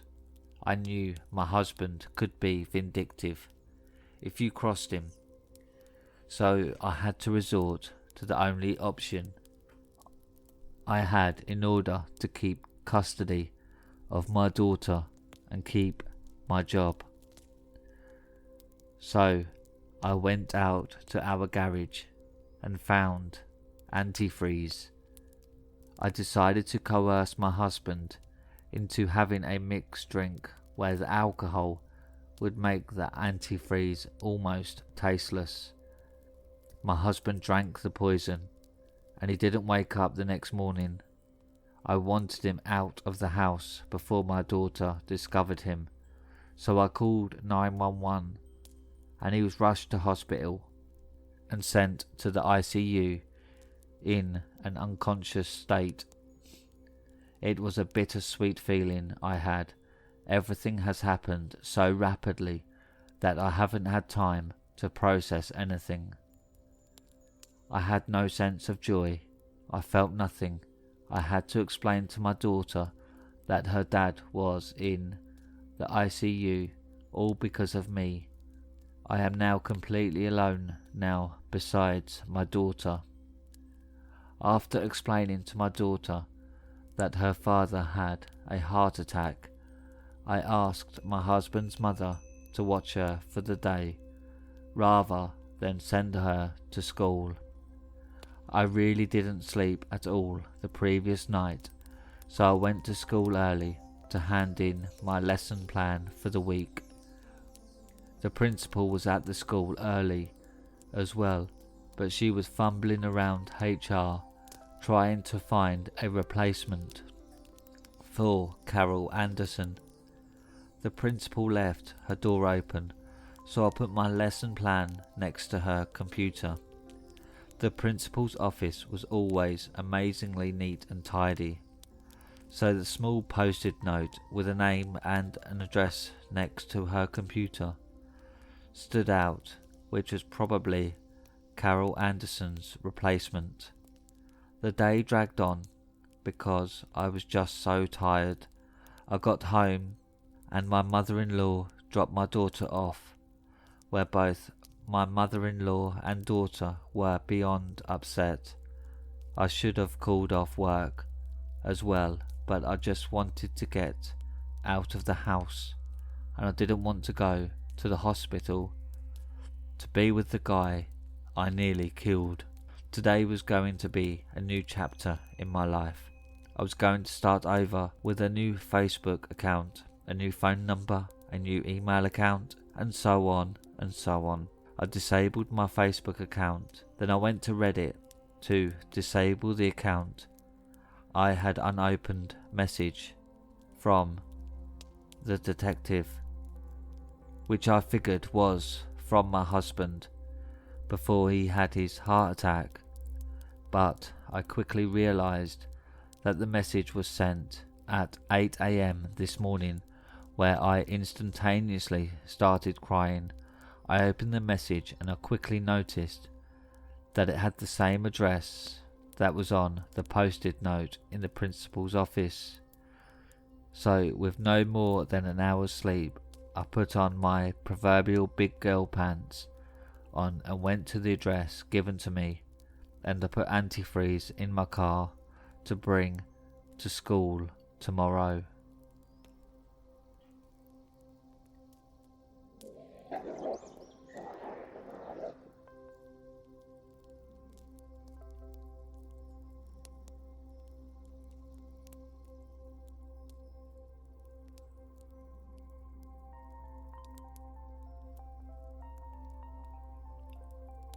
I really love my house.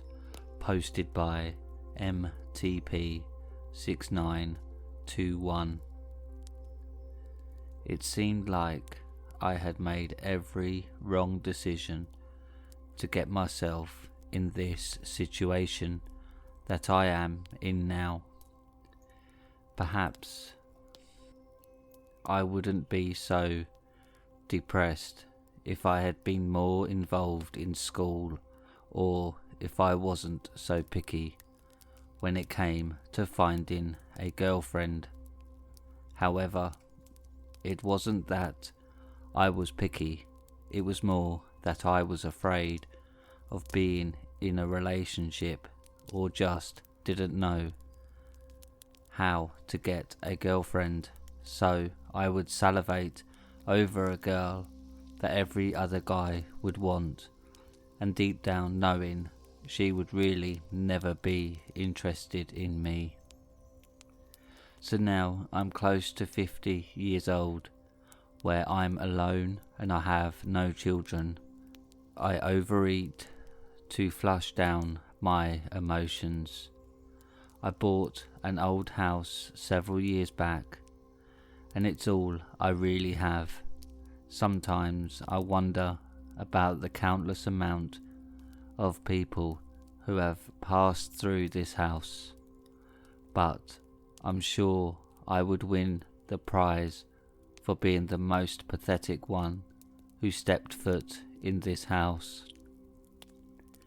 After sitting on the couch for the last 4 hours, I decided to wash the disgusting oily sweat from my face.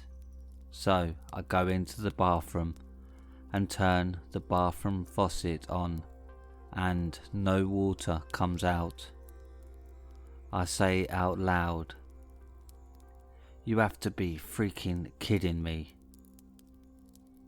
I didn't know the extent of my water problem, but having a well pump could mean something minor, where a circuit was tripped, where I would just need to flip a switch, or something horrible like the pump needs to be replaced. All I can think about at this moment is I feel disgusting and I just want some frickin' water. So I really have no choice, and I drag myself down to the basement. I look at the water pump and I say, who the hell knows? I look at the circuit breaker box and all the circuits look fine. I say, oh crap, because I know the water pump is kaput. This is not an easy job, and 10 PM at night there is nowhere for me to get a replacement water pump. I plop my overweight self down on a bucket and put both of my hands on my forehead. I think to myself, so now I have to work my cruddy delivery job tomorrow morning without taking a shower. Why? What's the point of me even bothering anymore? I look up at the support beams in the basement and I think to myself, whoever built this house in the mid-1800s did it with a purpose in mind. They probably wanted to build a house for their wife and eventually have children to be raised in the house. This house wasn't meant for some loser like me. I have added nothing to this house. All the positive energy that thrived in this house was sucked out by my pathetic self. I didn't even cry. I was just past the point of crying. I had zero emotions other than feeling worthless. As I was about to stand up, I heard the sound of plastic hitting the concrete floor. I looked down, and the plastic covering of the water pump that was screwed in that somehow had fallen off. I didn't think much about it first, but then I thought, how did the cover come off without me unscrewing it? I picked up the cover to put it back on. Then I noticed that one of the wires from the pump was disconnected. I said, stupid me. How can I be so stupid? Because all I needed to do was reconnect the wire, which literally took me 2 minutes. I felt like life had thrown me a little glimmer of hope, so I embraced the stone wall in the basement like I was giving it a hug. As I did that, the lights on the basement got brighter. Then when I let go the wall, the vibrance from the light bulb went away. It was odd, but I had a feeling that this house had a pulse, which I had unfortunately neglected for years. The house somehow had some type of its own energy. I remember reading how the human body and other living organisms are controlled by electrical impulses. This house being so old that nearly all of its building materials were natural, and it wasn't built with some type of factory-made synthetic products. The basement walls are stone. The beams are actual trees, not 2x4s, but actual trees. The flooring upstairs is made from real wood, and the outside panelling is made up of real wood as well. Of course, electricity was added to the house sometime in the early 1900s, I'm guessing. but nearly everything else is original, natural material. So I decided right there and then that I was going to start respecting this house. Even though I didn't love myself, I decided that I was going to start to love this house. I went in my bedroom and turned most of my clothes into rags. I was going to do nothing more than scrub the house with water and elbow grease. First, I was tired of looking at the damn clutter and garbage that was everywhere. I had used wrappers on the coffee table and on the end tables. I went in the dining room and saw an endless amount of clothes and other junk on the table. So I decided to get rid of everything from the coffee table to the dining room table, everything besides my bed, the couch and the TV. After dragging everything outside to the curb, then I started to scrub and scrub. I felt the positive energy going through the house, which in turn was going through me. The house was letting off a different vibe. It was like hearing a toddler's laughter versus hearing a toddler crying. It was now 4 a.m. in the morning and I wasn't tired at all. I felt like I was part of something. I was bringing out all the positive energy that the house had absorbed over the years.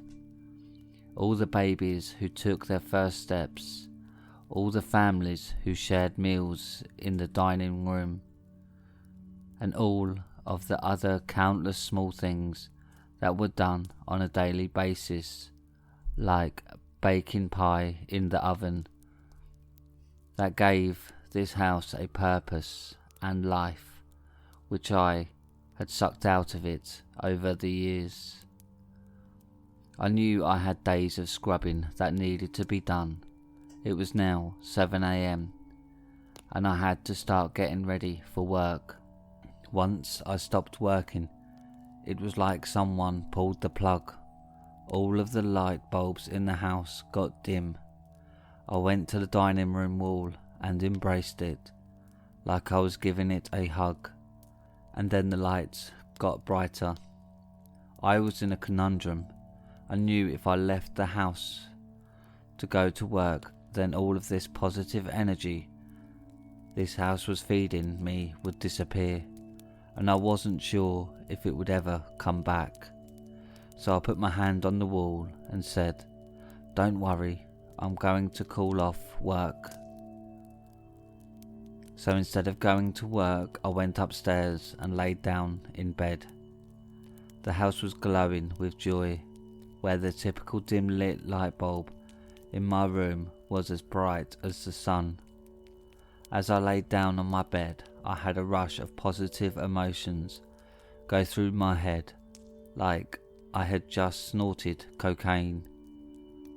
For the first time since I could remember, I didn't want to stuff myself with some type of American-derived fattening food that would get me food drunk and then make me feel hungover. I laid down in my bed and did nothing more than look up at the ceiling. I just couldn't wait to scrub this house more. Like a crack addict who would do anything for the drug, I wanted this high never to go away. So I would scrub for hours and hours, if that was required. I got up after resting my eyes and went back to scrubbing. I would walk through the different rooms, gently place my index finger on the wall like a lover would do to their partner's arm. I just couldn't stop smiling. I enjoyed sitting on the floor more than sitting on the couch. I felt like I was one with the house when I was actually touching it. So much so that I took off all of my clothes to be closer to the house. I scrubbed the house completely naked for days, which turned into weeks. As long as I didn't leave the house, the high didn't go away. I only consumed a small amount of food each day. I had an emergency supply of food, so I would be fine for a long time. I mostly drank water that came from the precious pipes of the house, where I loved every last drop of it. I would bathe each day around 2 p.m. in the sweet water that came from the big round pipes in the basement. I was just so in love, and the house loved me. I slept directly on the floor. The high hasn't dissipated, and I don't want it ever to go away. I haven't left the house in a year now. I must have lost 100 pounds, and I haven't looked this good since middle school. It was like I found my own private island that was nothing more than my paradise.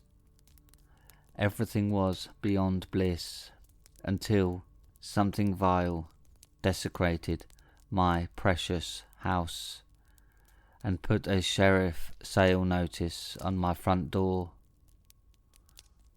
I was more upset that someone would hurt the delicate sensibilities of my precious house by placing a sign on it. For the first time in a year, I was mad. I thought to myself, how would the government worker like it if I tapped a sign on him or his wife? So I quickly threw my robe on and got in my car. I was just amazed that the car started up, considering that I haven't drove it in over a year. I could still see the government worker's car from a distance, so I followed him. I was just so mad that he had the audacity to disrespect my house and tape something to it. He eventually pulled into what I assumed was his house. As he got out of his car, the rage took over me, and I slammed my car into him. I killed this unknown government worker, and I felt no remorse. I went into his house and took all the valuables that I could find. I was really disinterested in doing all of this work. I didn't care about getting caught, because all I could think about was my lovely house. I begrudgingly drove this guy's stuff to the city and sold everything at a pawn shop. With the money I got, I stopped at the bank to get a cashier's check. I was just so pissed off that this was taking away time from me and my house. I drove like a bat out of hell to get back to my house. I joyously rushed through the front door. I was going to tell my spouse that I won the lottery. As I entered the house, I felt the same blissful feeling that I had felt for the past year. I got an awful notice with the attached address and hurriedly filled out an envelope. I stopped and said to the house, "I'm sorry, my dear. I'll be right with you." I finished writing out the envelope and I put the cashier's check in the envelope. I was so mad that I had to leave the house to go to my mailbox. The mailman stopped coming months ago when the mailbox got overfilled with unopened mail. I put the red flag up on the mailbox. Then I rushed back into the house. I quickly took my robe off and I laid myself down on the floor. I was only gone for a few hours, but it was a few hours too many. Me and my house became one again, and the only time when I leave the house is when I get one of those insulting notices that belittles my house. Then I have to begrudgingly leave the house and commit some sort of crime to get money to keep me in the house. This happens about only once a year, and I try to soothe the house as much as possible before I leave.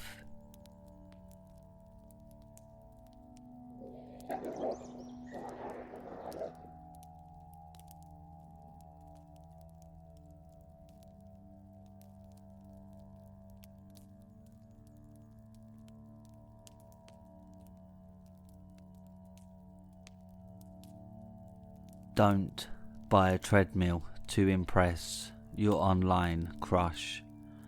Posted by MTP6921. I finally found someone online that connects with me. I came across a story on No Sleep that sent shivers down my spine.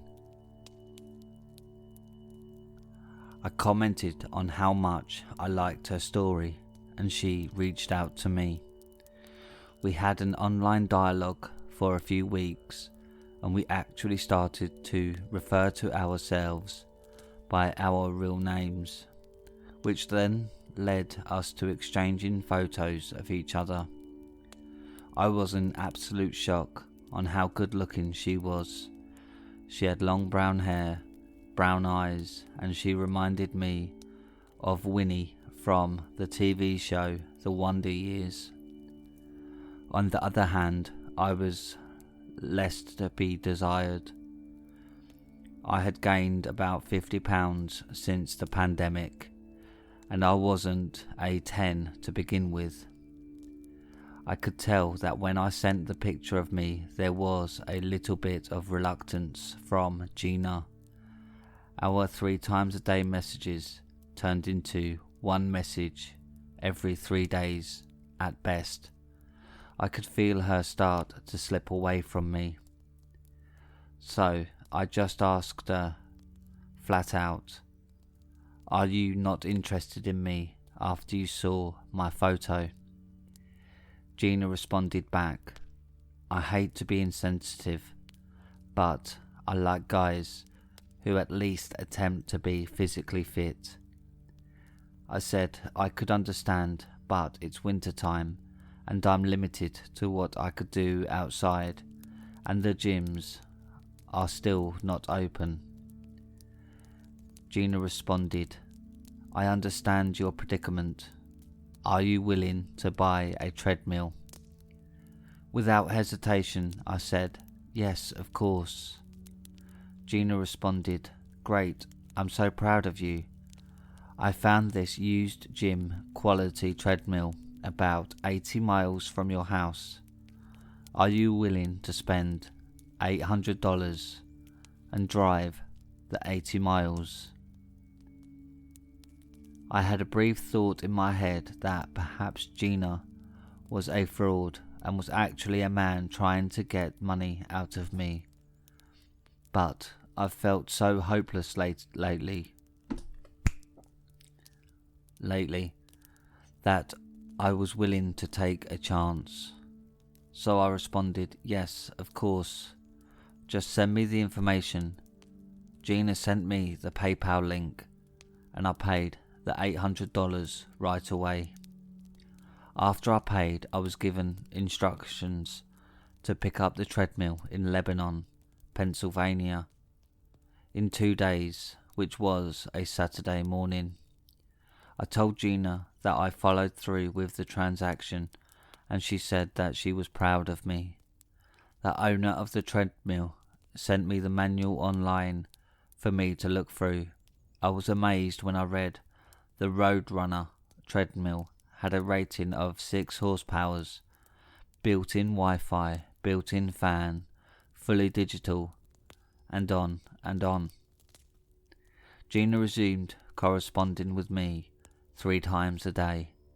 I just couldn't wait to pick up the treadmill on Saturday. I envisioned meeting Gina in person in no more than 2 months tops, if I took the treadmill workouts serious. Saturday morning came and I headed to Lebanon, PA from Philadelphia. It's January 3rd, and there's a light covering of snow on the ground. I was given instructions that the treadmill was located in a house that had been sold last week, and for me to just go into the house and remove it without damaging the walls. Sure enough, when I arrived at the house, the front door was unlocked and every piece of furniture had been moved out already besides the treadmill. It took me a couple of hours, but I was finally able to get the treadmill into my SUV without damaging the house or my car. Once I got the Roadrunner treadmill in my car, I sent a message to Gina saying, "Loaded the treadmill in my car. I'm ready to lose weight." I waited a minute and I didn't receive a response, so I figured Gina was busy, so I proceeded home. The drive home, all I could focus on was losing weight. I drove 75 miles the whole way, and I finally got home. I didn't care anymore about damaging my car or even my house. I had the treadmill plugged into my living room wall within 45 minutes. I turned on the treadmill and right away I received a detailed message on the screen for me to perform preventative maintenance by oiling the belt. This was a unique feature to the Roadrunner, where it told the user exactly what to do. I checked my Reddit messages again and I was elated to see that Gina said, "Awesome, give that baby a whirl." I responded back, "Haha, I'm on her."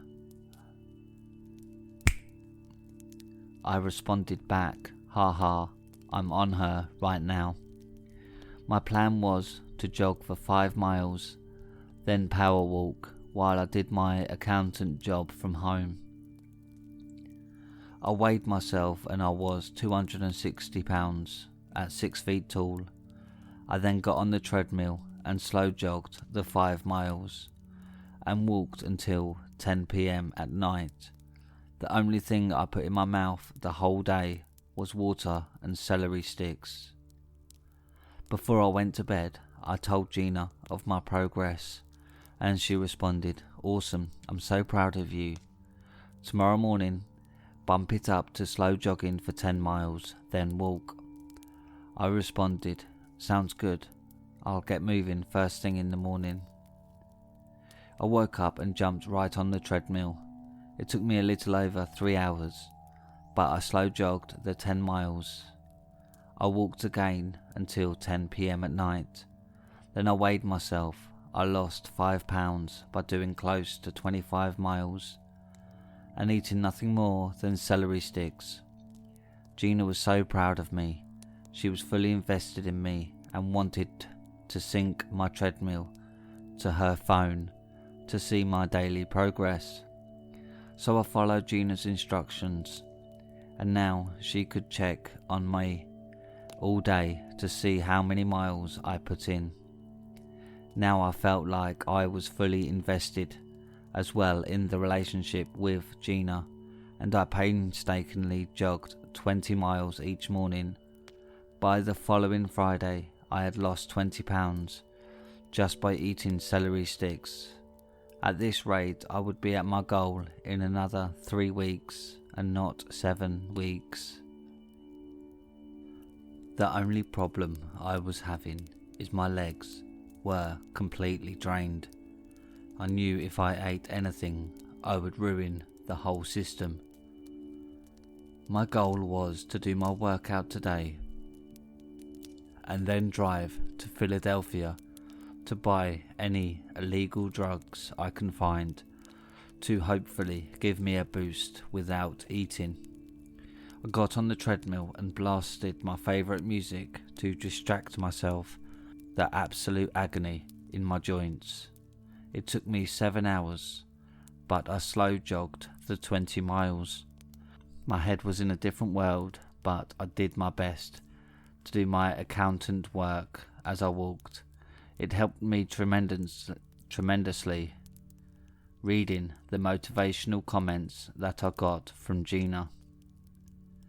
I made it to 10 PM and I didn't realise it initially, but the treadmill had a built-in scale that showed me that I had lost 30 pounds since I first started using the machine. My head was happy, but my legs were completely numb. I stuffed some celery down my throat and I headed towards downtown Philly. I went to the known drug area and I cruised the streets. I came across a guy who was hanging out on the corner of a block. I rolled down my window and he came towards me. He said, "What do you need?" I said, "I need help." He responded, "I got your help. How much money you got?" I showed him the money, which he took in exchange for a handful of unknown pills. I headed back home and I could barely stay awake from hunger and over exercising.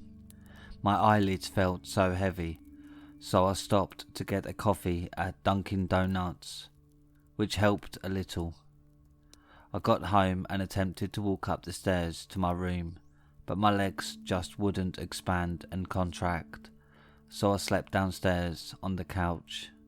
The morning came, and the only motivation my aching body had was Gina. Both my mind and body told me to not get off the couch. I had put the pills in a Ziploc bag on the floor next to the couch. I painfully reached for the bag and decided to take one of the mystery pills. I laid on the couch to see what type of response I got from the pill, and about 15 minutes later I felt a little less pain in my joints. I figured the pills must be some type of pain pills, so I dragged myself off the couch where I felt like I was 100 years old. Even after taking the unknown pill, my body was terrified of the treadmill, but I knew Gina was keeping tabs on my progress. I turned the treadmill on and I winced in pain as my muscles and joints were forced to move. The fastest that I could go up to was 15 miles per hour. My mind had lost interest in food. It was like I was preparing to die. I would check my Reddit messages and Gina would cheer me on and say, "Woohoo, I saw that you just passed 7 miles, but you need to go faster." So I bumped the speed to 10 miles per hour. It didn't seem very fast, but I haven't eaten anything besides celery in days, so my body was catabolizing muscle cells in my extremities to sustain my organs. I had that cold sweat sensation throughout my body. I eventually finished the day and I was miraculously down to 220 pounds. Because of the rapid weight loss and the unnecessary stress I was putting on my body, I had lost sense of day versus night. I was like a dreamlike state. I took 2 more pills to help me to go to sleep. I repeated the same routine the next day, where I took a pill once every 2 hours every day. I was losing 5 pounds a day until I got down to 195 pounds. I had to take a leave of absence from work several days ago because I had no concept of math to do the accountant work. Gina was super supportive of me and wanted me to keep continuing losing weight. I really had nothing left. I had torn every ligament in my legs and I was forced to walk as if I had peg legs. I was running out of pills, so I picked up more in the city. I had to take 2 pills just to drive. I would have never passed a field sobriety test, but somehow I made it to the corner, and luckily that same guy was there who was eager to take my money. It took me about half hour to get out of my car because my legs wouldn't straighten. As I sat in my car, I looked on Reddit and Gina said, "Make it through this week and we'll have an evening you'll never forget." I couldn't get out of the car, so how was I going to get through the week? I thought to myself. I knew it was impossible for me to do any more movement on the treadmill. As much as I wanted the spoils of my labour to see Gina, I just couldn't do it anymore.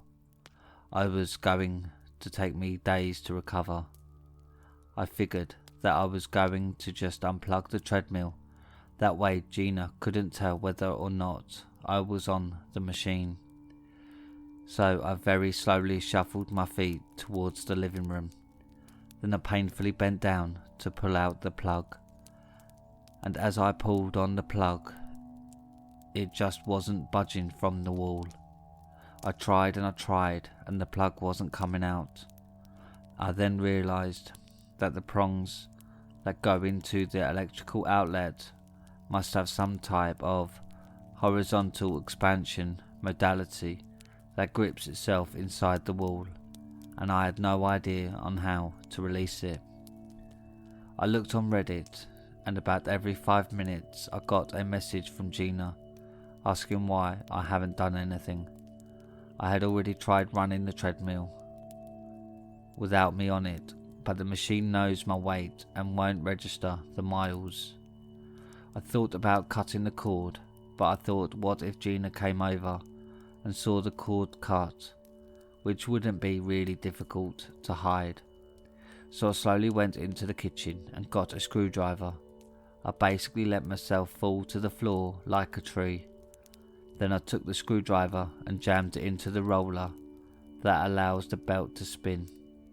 I then turned on the machine. The roller was jammed from the screwdriver and started smoking. The treadmill was making alarm sounds that I didn't think was possible. I checked Reddit and I instantaneously got a message from Gina saying, "What did you do to the treadmill?" The treadmill was sending out error malfunction reports, and she must have assumed that I was the culprit. I felt like a 4th grader who got caught stealing candy from the store. I knew I had to get someone in the house to fix the treadmill right away. I paid double to have a technician come out right away. It took the technician less than an hour to arrive. He came to the front door and I yelled for him to come in. I opened the front door and told him, "I'm in here," where he followed my voice to the living room. I saw him enter the room with his toolbox. He was a taller guy in his 40s who wore blue Dickies work pants, and I could see grey hairs through his baseball hat. As he got closer to the treadmill, he said, "Whoa, there's no fucking way I'm getting close to that machine." I said, "Huh? Why?" He said, "Trust me, burn your house down right now." I said, "What? Why?" He replied, "That is not a treadmill. That is pure evil." It was obvious this repair guy had mental issues. No matter what I offered him, he insisted that he was leaving the house and I should as well. Then I got another message from Gina saying, "Call a different repair company," and she gave me a different phone number. That's when I just sat on the floor for a while, and I asked myself, how did Gina know the repair guy refused to fix the treadmill? I asked that same question to Gina online, and she told me I just had a hunch since the treadmill still wasn't fixed. I responded, "Oh, okay, I'll call a different company." So I called a different repair company and bribed them even more money to come out. This time it was a younger guy in his late 20s who came into the house and said, "A Roadrunner. I've never heard of that brand before, and I do this for a living." I responded, "That's odd. A friend helped me find this used treadmill online." He said, "Anyways, most of the belts and treadmills are fairly similar, so there shouldn't be any issues with fixing this." It took the repair guy about 45 minutes and he had it working again. I thought to myself, oh great. As I looked at the treadmill, I now know what Jesus felt like before he carried the cross. Gina sent me a message stating that she would hang out with me this weekend if I finished today's workout. Considering that I've been on the floor for the past 3 hours, this feat seemed impossible, but I didn't want to be lonely the rest of my life, so I took 2 pills. I waited for 15 minutes and my joints and muscles moved a little bit. I felt like the Tin Man putting oil on myself to be able to move more, so I took 2 more pills and waited 15 minutes. At this point my brain felt like I went 15 rounds with Muhammad Ali in his prime. My head was in a different world completely, spinning, but my muscles and joints were numb enough where I could get myself on my knees, then use the arm rails on the treadmill to boost me up. I stood on the treadmill, putting all of my weight on both arm rests. My head is spinning, my blood sugar is at 0, and a miracle is holding me upright. I looked at the damn start button and I pushed it. The belt went slowly around. I moved in a zombie-like fashion. I slowly took the cell phone out of my pocket and placed it on the treadmill's storage container. The treadmill gradually started to increase on its own in speed. I didn't have water, so I felt completely dehydrated. I was out of it at this point.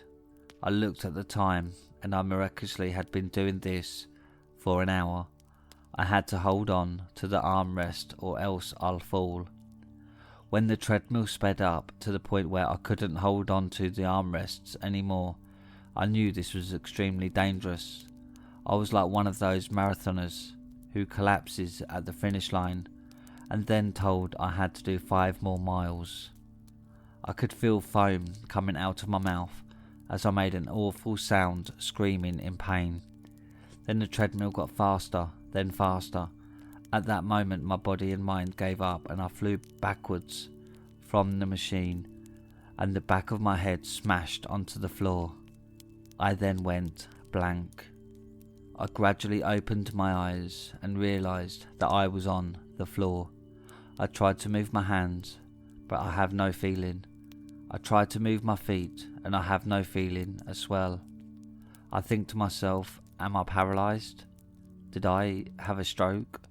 My head was tilted towards the treadmill, and a few moments later the belt stopped on its own. Then I heard this loud bang which almost sounded like thunder. I laid motionless on the floor. I couldn't move anymore, but opened and closed my eyes. I was hoping that I just tore a bunch of muscles versus being paralysed. I felt a little hope because I could gradually move my index finger a little. As the hours passed by, I could feel the room getting colder and colder. I then realised that the loud thunder sound before had probably shut the heat off. The weather has been in the low teens at night and in the 20s in the morning.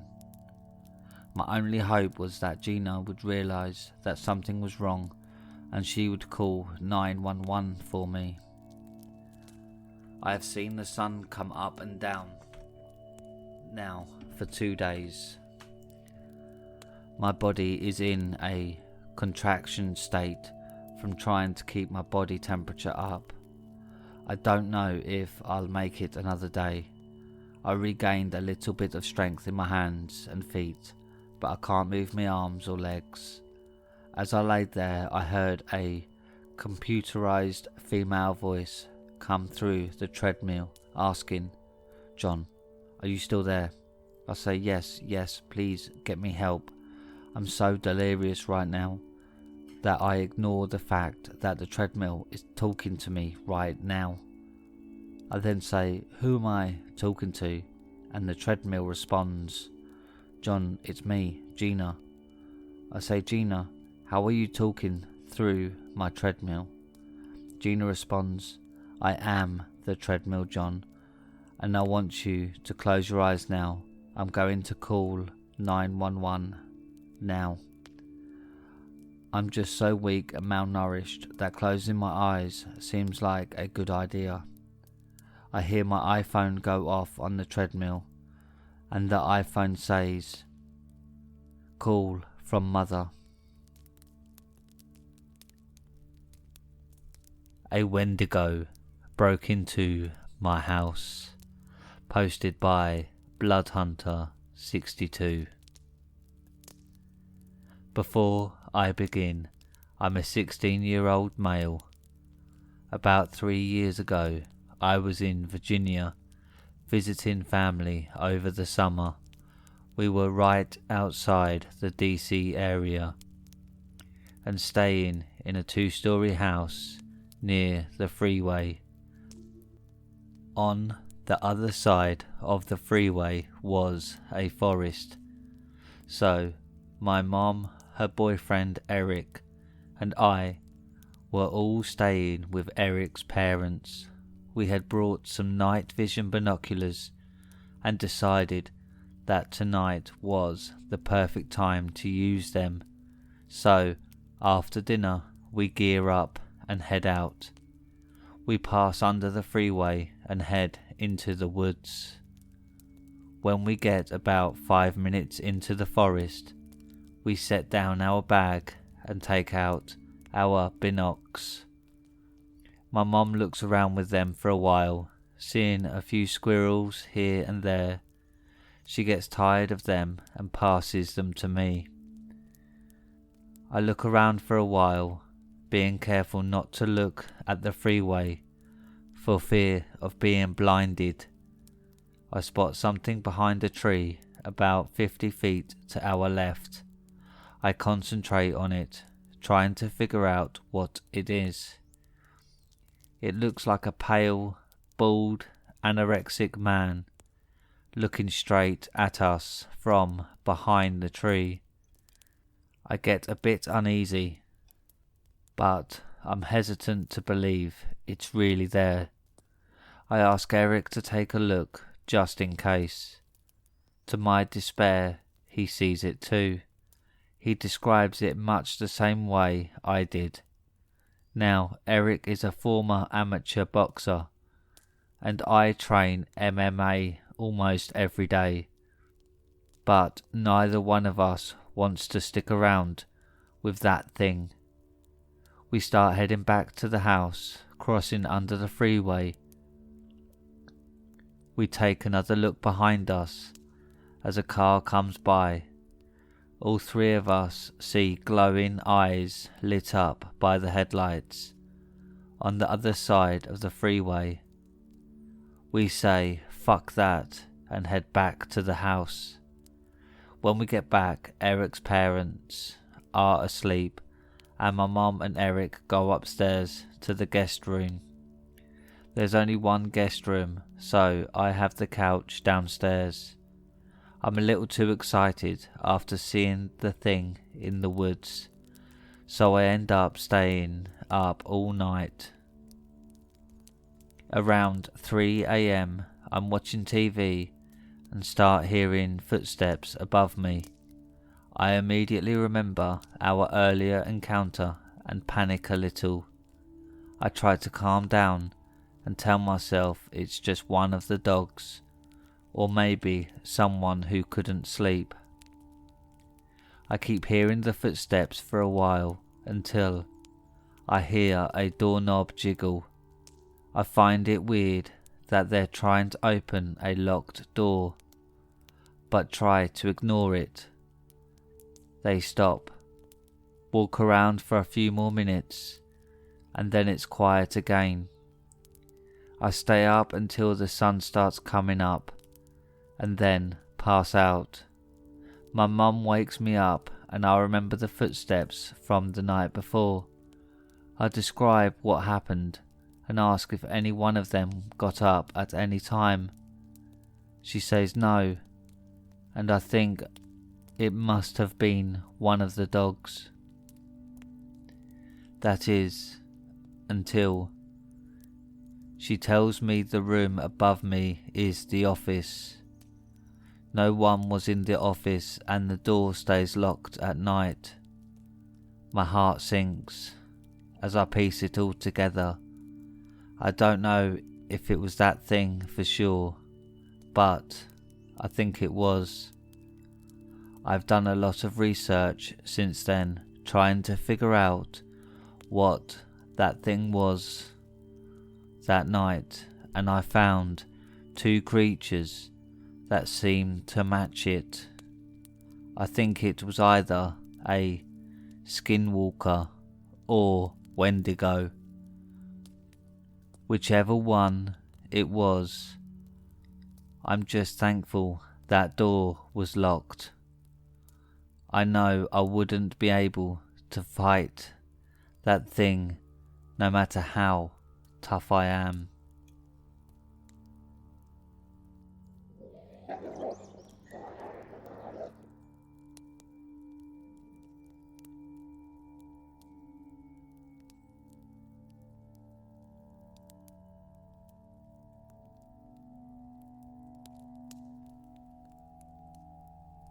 Is there a woman targeting young adult male virgins? Posted by MTP6921. I'm a 24-year-old male who never had a girlfriend in high school, and my mother gave birth to me while she was in college.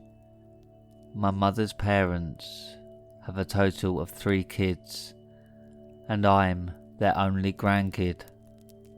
I was really never that good in anything I attempted to do besides the band when I was in high school, and even with that I wasn't really that good. I think the band director felt sorry for me, so he let me play the triangle, which was actually kind of a joke. After high school, I really had no idea what I wanted to do with my life, so I became an uncertified lifeguard, which consists of me sitting by a hotel pool all day. Someone drowned in the same pool a few years ago, so a local ordinance was passed that a paid person had to watch over the pool while the pool was open. I get paid close to minimum wage. In addition, I'm enrolled in an online course in college, but I do that mostly to appease my mother and the rest of my family. Besides my mother, I have an uncle who's single and a married aunt who all are way too preoccupied with my life and are always trying to give me advice. The good thing about taking online courses at the community college in Jacksonville, Florida, is that I got paired with a girl in my writing class who is my age and who just broke up with her boyfriend. Her name is Cassandra and she is from Maine, and she just moved to Florida basically for the warm weather and to start over. She really doesn't know anybody around here, so I was more than happy to show her what little Jacksonville has to offer. It seems like she is going out of her way to talk to me on a daily basis on the phone, and I make sure I'm always available to talk to her whenever she calls, because I don't want to pass up this opportunity with her.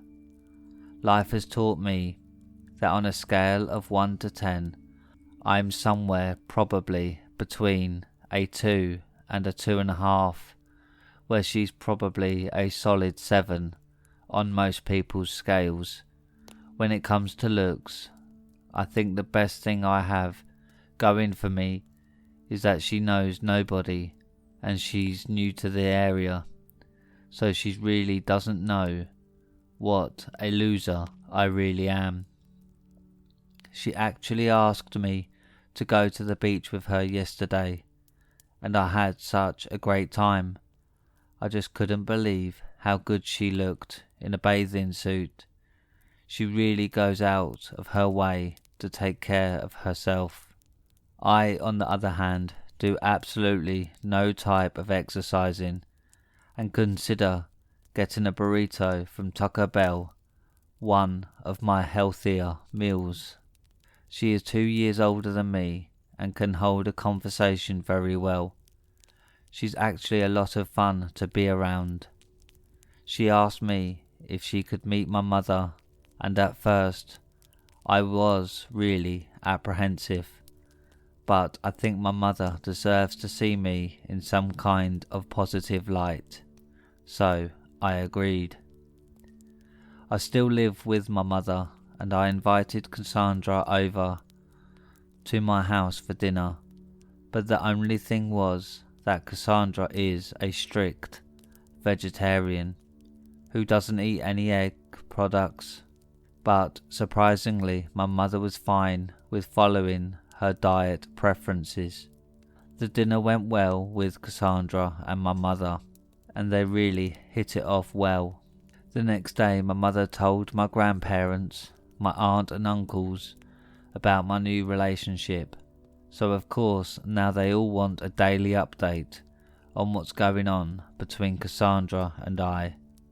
I feel myself getting drawn into Cassandra more and more each day, and I even became a vegetarian myself.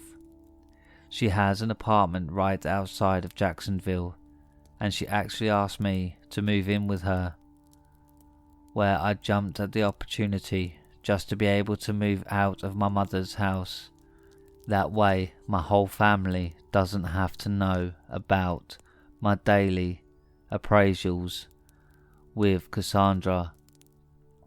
Cassandra wants to keep our relationship platonic because her ex-boyfriend was emotionally abusive towards her, and she wants to take it slow with me, which I completely understand given her past circumstances. We finished the writing class and we both got an A-, which we were both pleased with the outcome. We went out to celebrate at the Krabby Joe's bar, where I was the designated driver and had 1 beer, and Cassandra had 2 pina coladas. When we got back to our apartment, Cassandra was just overtaken with the chemistry of our relationship. Plus, she was a little bit intoxicated, that she actually took my virginity, and then the both of us passed out. From that day forward, we had sex every day for a month straight. When I got home from my pool job and she got home from her retail job, it just seems like everything in life is starting to work out for me, and the previous 24 years nothing really positive worked out for me. I come home from work every night around 8 p.m. and Cassandra has some type of vegetarian platter made for me. Then we watch TV for a little while, and then the two of us fool around, and then we both go to bed. I really wanted nothing more in life than what is going on right now between Cassandra and I. Then one day I come home from the pool job and Cassandra was sitting at the dining table crying, and she didn't have the energy to make anything other than vegan pasta. Right away I asked her why she was upset, and she told me one of her co-workers had been telling her how she became a born-again Christian and how it has changed her life. Cassandra said this was the only way for our salvation, and we both needed to change our lifestyle today. My father died when I was 4 years old in a motorcycle accident, and my mother's side of the family were non-practicing Catholics, so I really know nothing about religion, but this seems like a noble thing to do, to become a born-again Christian. So Cassandra decided that it would be best for me to sleep on the couch moving forward.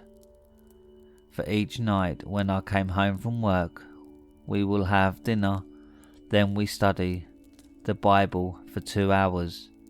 The following Sunday we went to my mother's house and I told her the news that Cassandra and I are now born again Christians. I really didn't know how my mother or my grandparents or my aunt and uncles took to my new faith, but that didn't matter because all that mattered was Cassandra and our faith in God. Cassandra and I found an online church where we would easily spend 8 hours a day on our days off doing nothing more than studying the scriptures. Cassandra does a really good job of telling me how I should act accordingly to God's standards. She has my plain khaki pants and my plain short sleeve button down shirt ready for me every day before I go to work. My job is perfect because I don't have to talk, so I don't have to worry about saying the wrong thing that will offend God. And the same thing is true when I get home, where Cassandra taught me basically to say nothing, because most words have an evil undertone. She explained to me that some nuns in monasteries go many years without uttering a single word for the sake of God. My new life is very simple. I come home from my pool job and Cassandra has a nice meal, which usually consists of a vegetarian platter for me. Then we study the Bible and I'll wake up the next day and repeat the same routine. On my days off we basically study the Bible all day, and besides saying Bible verses, I haven't said a word in weeks. I have been avoiding my family because they tend to be judgmental, and I don't want them interfering with me and Cassandra and our faith in God. Cassandra thought we were greedy and we shouldn't be so gluttonous. So from now on we are going to be strict vegans, which I completely agreed with. I really felt one with God, with my calorie restricted diet, my platonic relationship with Cassandra, my oath of silence, and now the countless hours of Bible studies. My new diet consisted mostly of vegetables, and I haven't been this thin since elementary school. So much so that I had to go to the thrift store to buy new clothes. Today at work I inadvertently passed out, and my supervisor was concerned because of all the weight I had lost. I really wanted to tell her how she was a sinner and she was going to go to hell, but Cassandra told me it's best to say nothing. When I got home from work, Cassandra asked me why I was upset, and I wrote down on a piece of paper what my supervisor had said to me. She thought the best thing for us to do was to prove that my supervisor was a sinner, and for me to abstain and fast for the next week from food. I agreed with her logic, and moving forward I will just drink water for the next week. My mother has been insistently calling me, as well as my other family members, for weeks now, every day wondering how I'm doing. I just wish they could leave Cassandra and I alone. My mother has been threatening to stop by the apartment as well, but she hasn't done so yet. Today is day 3 of my fasting, and I am 3 hours into my 8-hour pool shift job. I was sitting by the pool and my supervisor came up to me and said, "John, you don't look good at all." She asked me if I knew what day of the week it was, and honestly, I felt so out of it that I didn't know what planet I was on. She told me I wasn't fit for work duty and I should really go to the hospital to be evaluated. I tried to blurt out that she should mind her own business, but instead I was apparently so protein deficient that the only thing that came out of my mouth were incoherent words that a babbling infant would say. I was so frustrated that I left the pool area, and like some horrific medical experiment, I slowly swayed back and forth until I made it in front of the hotel, where I sat on the curb for Cassandra to come pick me up. A little over 4 hours later, Cassandra came and helped me into the car. Then she helped me into the apartment. I was so weak that she even helped me onto the couch. She offered me a lot of encouragement and brought me water while I laid down on the couch. Cassandra thought it was more important for me to continue my fasting, so the next day she called off of work for me, and I did nothing more than just lay down on the couch. I'm so calorie and protein deficient that I really have no concept of anything, not even time, or even the fact that I am on the couch. I was so weak that my vision started to go away. I really had lost all my senses at this point, and I just put my faith in God to get me through this ordeal. The only thing I had left was a little bit of hearing in my right ear, and Cassandra, in my extreme weakened condition on the couch, I could hear what sounded like repetitive banging that went on and on, that felt like for hours. I was so out of it that I didn't know if the banging was coming from inside my head or if someone was banging on the door. Then the banging stopped, and all I could hear was someone who sounded like my mother saying, "John, oh my God, what have you done to him? John, oh my God, can you hear me?" Then I woke up in the ICU. From what I was told, was 3 weeks later, with a feeding tube in my stomach. My mom and the rest of my family were at my bedside when I woke up. They were just happy that my mother discovered me in time at Cassandra's apartment before she had assisted in my death. A member of the FBI had interviewed me the next day because apparently Cassandra Gibbons wasn't her real name, and the FBI was working on trying to figure out her real identity.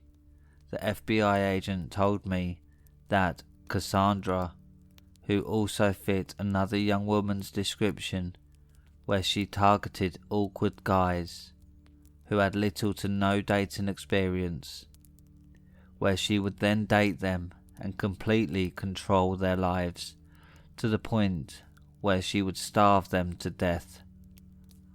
To date, I have been the only person to survive a bout of Cassandra.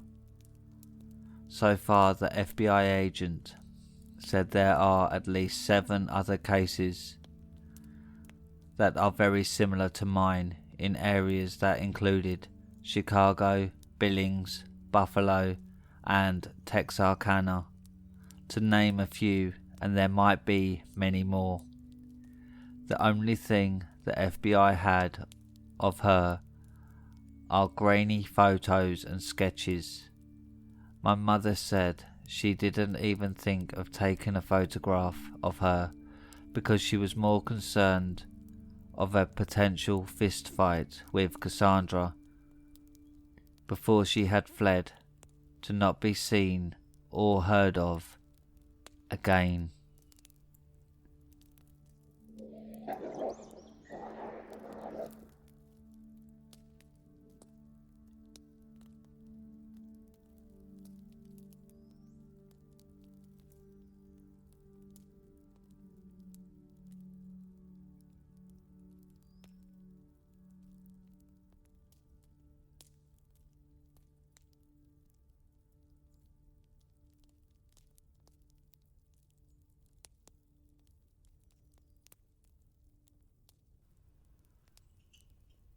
Vamp Tonight, posted by Bloody Spaghetti.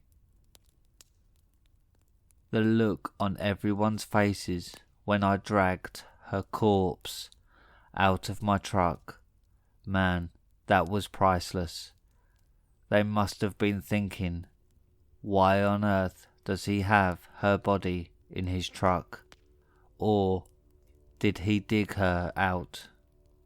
I wanted to laugh, but I was too tired to do so. Instead, I had to convince people she came to visit me the night before and wasn't a human anymore. Of course, there was a lot of protesting and whatnot. I personally couldn't be bothered to argue. Having to deal with chemo and having blood drained out didn't really make me energetic. She was a vampire, I guess, or some other type of undead bloodsucker. My blood was poisonous to her because chemotherapy is putting poison in your body to kill cancer. I guess her kind can't handle that stuff. I'll start from the beginning. A few months back, I found out I have leukemia. Luckily, it was at an early stage, so I started treatment, and here I am now, a lone vet who lives off his pension. My early retirement had nothing to do with the cancer. It was other health issues. In all honesty, I am certain I've done enough for the country as is. Why am I a lone man? It's a choice. I like it. I do have stuff to do to pass time, like write music and sell it to whoever is willing to buy it. I make digital art as well, that kind of stuff. Anyway, now that I'm constantly feeling like shit, I'm in a weird place mentally. I forget stuff long term. Some details just kind of slip my mind, and that's important because that's where she enters the picture. I keep saying her, Melanthe Dracos was her name. We practically grew up together, two immigrant kids from the Balkans. I guess that's why we bonded so well, because we understood each other. We stopped being friends after high school though. I moved cities and we just drifted apart. In fact, I cut off everyone from my childhood. That's just the person I am. Anyway, so one night it's raining outside. It's raining cats and dogs and all sorts of animal parts. I was asleep when I heard someone knocking on my front door. It felt like a dream, so I ignored it for a while, but the knocking persisted. That's when I got up and checked the door. Lo and behold, stood outside, drenched in rainfall, Melanthe. I hadn't seen her in 17 years or so, but she didn't age a day. A thought was gnawing at the back of my mind, but I couldn't place my finger on what it was. My mind was telling me something's wrong, but I had no idea what. Something about her wasn't right. How she didn't age a bit. How she seemed oddly pale. The fact that her skirt was all dirtied up, copper staining all over it. We had stood at my doorstep for a few odd seconds before she asked if I was going to invite her in, which I then did. I apologised for my slow reaction, telling her my mind was hazy. She didn't seem to mind. I'm surprised she didn't say anything about me not turning on the lights. See, I'm so used to the outlay of my house, I didn't even turn the lights on after dark. A normal person would have said something, but Melanthe felt almost at home in the darkness. I didn't pick up on that somehow. There was a big, wet greeting hug, but I guess she noticed how exhausted I had been and didn't press on anything. I showed her the house after throwing a couple of towels on her. I promised to make up for the lost time the next day and went back to bed. I was out pretty quickly, but I woke up a few times during the night, and I'm sure I heard her doing stuff, being awake, the whole night that is. I remember waking up just before sunrise and she was reading a book with a candle. I found that weird, so I just asked, "Why the candle?" She looked at me smiling and told me she liked it that way. Her eyes were almost red at that moment. I was sure my mind was playing tricks on me, so I just ignored it and went back to sleep. I woke up the next afternoon and she was asleep. Not wanting to wake her up, I had a late breakfast and headed out to my chemo session. Like I mentioned before, my memory is so messed up, so I forgot my phone at home. When I came back, Melanthe was nowhere in sight. Her backpack was near the couch, but she was nowhere in sight. I assumed she was out or something. Slumped down on my couch, I looked at the messages I had received while I was out. One caught my attention in particular. "Andy, I know we haven't spoken in years, but today is the 15th anniversary of Mel's passing. It would be really nice if you could come to pay her some respects today. Ed." I sat there tensing my body, reading the text over and over, until it finally sunk in. On the 12th round or so, my head started spinning, my stomach turned, and I nearly dropped my phone. It finally hit me. The memory, that is. Melanthe was dead. She was supposed to be dead, for sure. There was a car crash. It was fatal.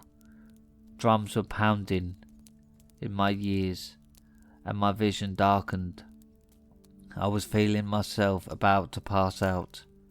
I sank into the couch and stared upwards. There she was, a look of pure hunger in her eyes. "I am sorry," she said softly, and after that, everything turned black. I woke up with a terrible headache. I was lying on my bed with my right arm bandaged.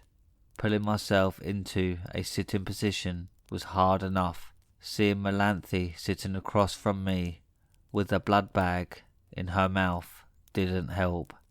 "I'm sorry, Andy, I'm sorry," she said while she suckled on that blood bag like her life depended on it. "What the fuck is going on, Mel?" I questioned, rubbing the back of my head. I was so hungry. "I'm so sorry, bud. I made sure to be very careful with you. I can't help it sometimes," she pleaded. You could have asked. Should have explained yourself and asked, "What is all of this, anyway? You were supposed to be, dead," I questioned. My stomach twisted and turned as I tried staying put in my position. My body felt like a cheese grater was travelling through me. I was feeling like absolute shit at that moment. "Well, I am a variculous," she said. "It's a... Oh wow, you look terrible. I'm so sorry. Did I drain too much?" She ran over to me, placing her cold hand on my face as if to support my head. I looked into her eyes and smiled. "Nah, it's the chemo." She rose to her feet and took a step back. Her expression went solemn. Her gleaming reddish-brown eyes turned almost colourless. She dropped the blood bag and uttered something incoherent before screaming out and clutching at her throat and chest. She fell to her knees before the rest of her body collapsed to the floor. Her mouth emitted awful choking sounds as she desperately grabbed at her throat. I felt bad for her as she withered and convulsed violently on the floor. I wanted to help, but I knew it was probably too late, as her body shriveled up, with her bones protruding against her skin, and her veins turning black and painfully visible under her porcelain skin. In a matter of moments she was gone. Cataracts clouded her once charming brown eyes, dark blood poured out through her blue lips, a map of her vascular system painfully painted across her pale form. I pulled myself up and grabbed my phone after hobbling over the still corpse of my vampire friend. I texted Edgar, telling him I'd see him at the cemetery. The look on everyone's faces when I dragged her corpse out of my truck. Man, that was priceless. Their faces were even more amusing when I jammed the stake into her heart. I said I was doing this just in case, not trusting my chemically enhanced blood to be poisonous enough to keep her down for good. I guess that's why I like to be alone, because of things like these. Wouldn't surprise me if nobody's going to invite me to another anniversary ever again.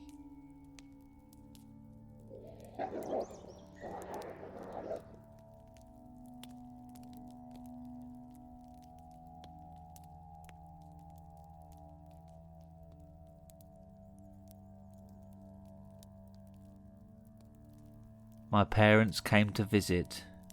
I wish they didn't. Posted by Bloodhunter62. To put it plainly, I have no idea what the hell is even happening anymore. First of all, my parents called me the other day to let me know they're coming to visit this weekend. Sounds normal, right? Well, it would be if my parents hadn't died in a horrific car accident with a semi-truck last year. Yesterday, my little brother called me. He sounded incredibly unnerved about something, so I asked him what's wrong. This monster has been following me around since Wednesday. At first I didn't believe him, but I asked him to describe the monster anyway. It has translucent white skin, unnaturally long legs, but walks on its knees, glowing yellow eyes that seem to gaze upon his very soul, an unerring smile that stretched from ear to ear, with dagger-like teeth, and long, lanky arms with large, clawed hands. A wave of chills suddenly flowed over me, causing me to freeze up. I managed to regain my composure and asked him where he was when he noticed the creature. I was walking downtown to get some food for my cat when I noticed something moving in the parking structure across the street. I focused on it and watched for movement. That's when I noticed a face peeking at me from around a car on the 7th floor of the structure. That godforsaken smile perpetually etched into its skull. I was petrified just attempting to visualize this creature. I've got to go. I'll call you back later, I said as I hung up the phone. Is he crazy? Am I crazy? I don't even know what to believe anymore. My brother called me again. What he said sent a tsunami of pure, unrelenting fear through my entire body. I met the monsters last night. I was taken aback. How is he still alive? What happened? I asked him. When I finally fell asleep last night, after hours of tossing and turning, worried about the monster, I was quickly awakened by a scraping sound. It sounded like nails on a chalkboard, and sent goosebumps down my arms. I lurched forward in my bed to find the source of the sound.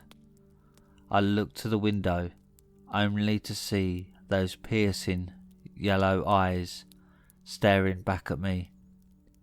I was frozen with primal fear, the most powerful emotion of all, as it slowly slid one long claw under the window and opened it. I was paralyzed as it crept through the window and into the room with me.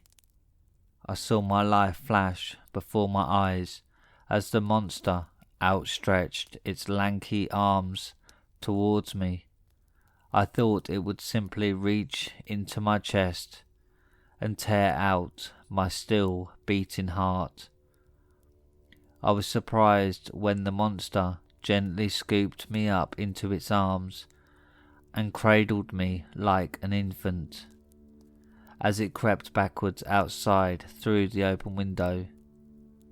As we crept towards the forest, the creature pushed itself off of its knees. It now stood at its full height, well above the treetops. It strode me through the forest with an elegance not befitting a creature of its appearance. As it cradled me, it began to sing one of the lullabies Mother used to sing to us at bedtime. Its voice was that of a beautiful woman, but much, much more eerie. It was as if someone had taken a recording of an opera and laid it on top of itself, as if there were hundreds of voices singing at once. When I awoke, I surveyed my surroundings. I was still in the woods. There was an enormous bonfire directly in front of me, and the monster was on my left side, just staring down at me. Then a second monster appeared behind it, much larger than the first. This one spoke in a deep voice that once again sounded like 100 voices at once. My son, it has been far too long. Your mother and I have missed you dearly. I should have been terrified, but instead I only felt loved. We have brought you a gift. With this it put forward its hand, holding in it a children's book. It was one of the ones our father used to read to us as children. As I groggily grabbed the book, the emotions I should have been feeling before hit me, like a Mack truck. As I began to lose consciousness, Father said one more thing. Tell your brother we have a gift for him too.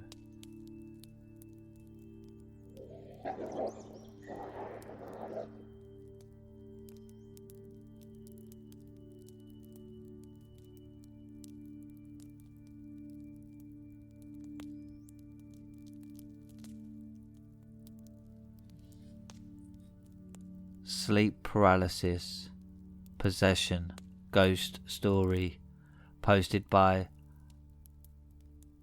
Hate. So I've never really talked about this, but this all started about 3 years ago when I was talking to this girl for a little, Natalie. She lived in an older house and had the entire basement to herself. I remember her saying things like how her house was haunted, etc. I didn't really believe her until this one night. So me and my friend Nick are spending the night at her house, and I remember my friend laying down on the couch at like 9:30 p.m. and he was just staring blankly at the wall. I didn't think anything was wrong. I thought he was just messing around. I started calling his name.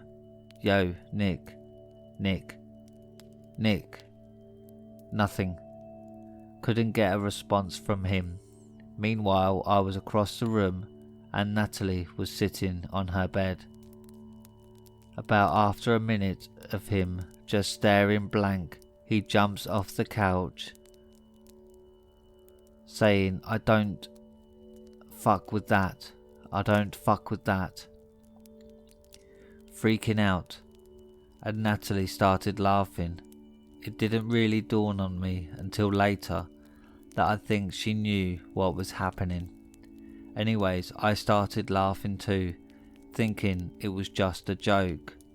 About 5 minutes pass and he calms down and sits back down on the couch. This is where things get a little creepy and interesting. She had this screen door in her room that opened outside.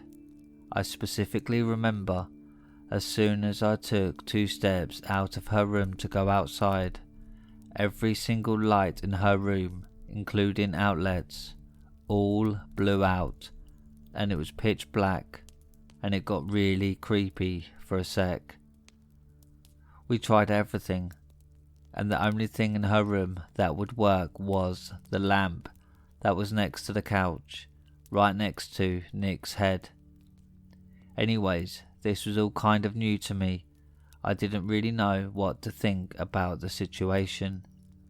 I then remember things getting weird in the room, like Natalie was getting super agitated over the littlest thing and wouldn't let me sleep in her bed. So I was like, whatever, I'll just sleep on the floor at the foot of her bed. I remember I just could not fall asleep that night. I was laying there while everyone else was asleep when I had a sleep paralysis type feeling. I couldn't move or anything. I remember this happening to me once while I was young, and all I could think to do was pray. I started saying the Our Father prayer in my head. When about halfway through it stopped and I just tried to go back to bed. About 30 seconds pass and it hits me again and I can't move. This is giving me chills just typing this. I started praying again and again. Halfway through the prayer it stops. At this point I was like, whatever it is, it's gone. Until about 30 seconds pass again, but this time was much, much more frightening. I remember it felt as if someone plugged me into an outlet. I was being shocked. My whole body was kinda shaking, and whatever was holding me down hard. I remember trying to move my arm as hard as I could to rip the blanket off Nick to wake him up and to help me. But in my head I was saying the Our Father, and it left halfway through again. At this point I was freaking out. I was literally scarred for a few months after that. I literally slept in the same room as my mum for a month or so. It took me a while to kind of make sense of what happened that night, but I think some entity or demon or something, I don't know, tried messing with my friend Nick, and when I laughed and taunted it, it targeted me. This story is not over. So this happened about 2 years ago when I moved into my new house, which I still live today. I remember my aunt was visiting and it was late at night around 2 a.m. I was just chilling, playing video games, doing my thing, when I hear this weird sound to my left or right.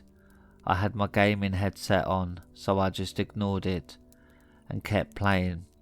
When I thought I heard the same sound the second time from behind me on my bed, I took my headset off to wait and hear it again to find out what it was. I sat there for like 2 minutes just waiting when I heard this sound right next to me. It's literally all could make out, and it was just weird and it creeped me the fuck out. So I ran into my mum's room and told her something was making sounds in my room, and she was like, oh, it's probably just the sprinkler system or some BS, and went outside to look. I remember I walked back into the hall to my room and stood there waiting for my mum to come back inside, when I literally heard the loudest "hoo" in my ear. I ran outside of my house crying and freaking out. My mum thought I was crazy. I remember hearing the voice another time while I was trying to sleep, and I just kept telling it to go away, and I haven't had any crazy stuff happen since, even though I do get sleep paralysis sometimes. Most recent experience I had was like a presence of a woman in my room, and I couldn't move. I don't know, all this stuff, if it's just creepy to me, I figured I'd post about it after and share my experience. If anyone else has any insight, let me know, please.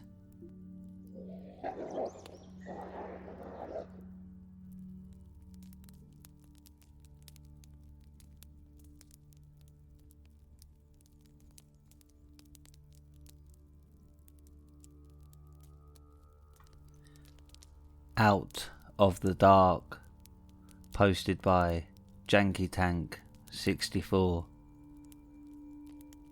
My first experience with the supernatural was one of the most terrible life experiences I can remember. It happened when I was young and dumb and wanted to go out into the world and explore. While I was out of my home country of Canada, I witnessed a horror I soon hope to forget. I had gone on a trip with some of my buddies to Montana, just below my home province of Alberta. We were originally going to stay in Yellowstone National Park, but decided to head to Glacier National Park first before camping out at Yellowstone for a few days. We finally reached Glacier Park after a 6-hour drive and had just enough time to do a little hiking before going to our hotel in the nearby town to rest and move on towards Yellowstone. We had gotten to the park around 4:30 p.m. and decided it was a great idea to hike after dark. So we hiked up the trail, looking at the glorious views of rivers and waterfalls of the Avalanche Creek Trail.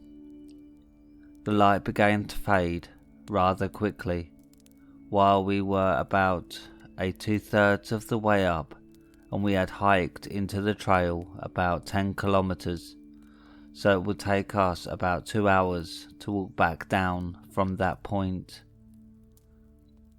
This is when shit goes downhill. Myself and my friends were all outdoorsmen and loved to go hiking and travel around the Rocky Mountains, but we were still inexperienced when it came to night hiking, since the trail we were on wasn't as travelled. At this part of the hike, the trail was hard to follow in the dark, although every now and then we would see a sign that notified us that we were going in the right direction. At some point, maybe 1/3 of the way down the mountain, we ended up going off the trail, following a little rabbit trail, thinking we were still on the correct path. We began to figure out that we were definitely not going the right way, as my friend checked his compass, showing we were heading deeper into the Rocky Mountains, miles and miles of forest. Then begins the mass panic My friends and I immediately turned around and began walking the way we came. But the trail we were following didn't look the same as it had before, leading us to believe even more lost than before. That is when we collectively noticed how quiet it had gotten. No insects, no birds, nothing. It was dead silence. I knew this was a bad sign, as I'm a hunter, and when it gets quiet like this, it means that there is a large predator around and that it is hunting. We had literally become prey to some unknown beast in the woods. We all began getting a sudden spike of anxiety when I let the guys know what was up. That's when we hear it. A noise that brought terror. A guttural howl from up the mountain. It was then followed by many more. My heart went into my throat, and the terror I felt made me shake. Most of my friends did the same, all but two. The others had already dipped and had begun running in the direction opposite the howls. We all followed soon after, running ourselves ragged, until we looked behind and saw the eye shine of something that was much larger than we had anticipated. The eyes were at least 6 feet off the ground and moving towards us, fast. That is when we split up, running in random directions, hoping to lose these beasts. It was never going to happen. I could hear the breath of one of these things about 20 feet behind me and gaining. All of a sudden, my friend appears from the trees to my right, and we end up running together until I cut off from him, hoping to escape.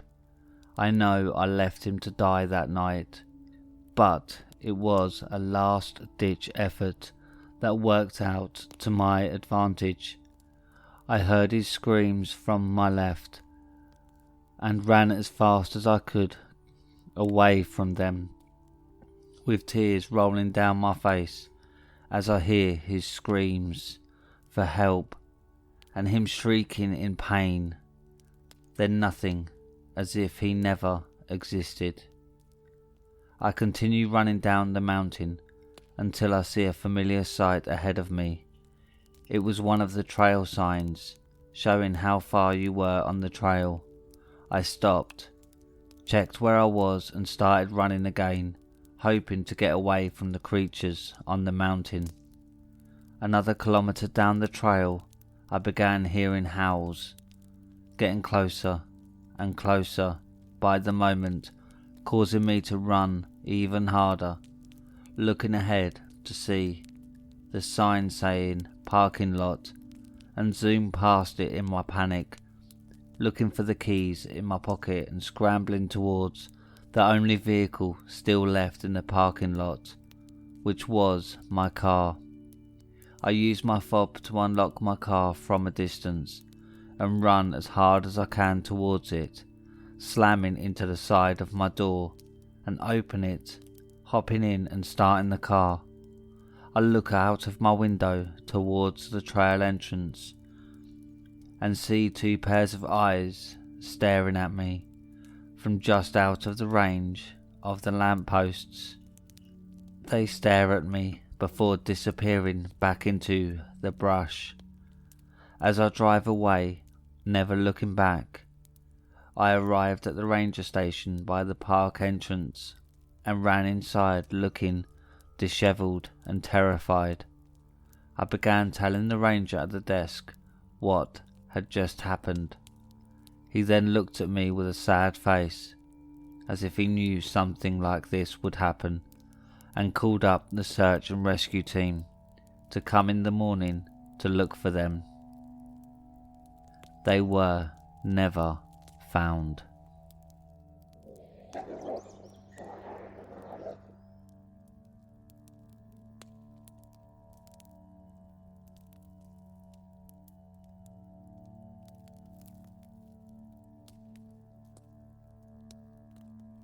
The New Girl at School. Posted by agigante02. The rain pelted my back as I hurriedly walked up to my school. Thunder clapped in the distance as I finally walked into the vestibule with the lights flickering. Chatter filled the halls as I made my way towards my locker. My name is Jackson. I'm a sophomore at Ridgewood High School. My school isn't huge, but it isn't small either. Everyone knows each other, but we're not all friends, if that makes any sense. I noticed a short girl at the locker next to mine. That locker had always been empty. A new student, perhaps. Or did someone's locker get switched?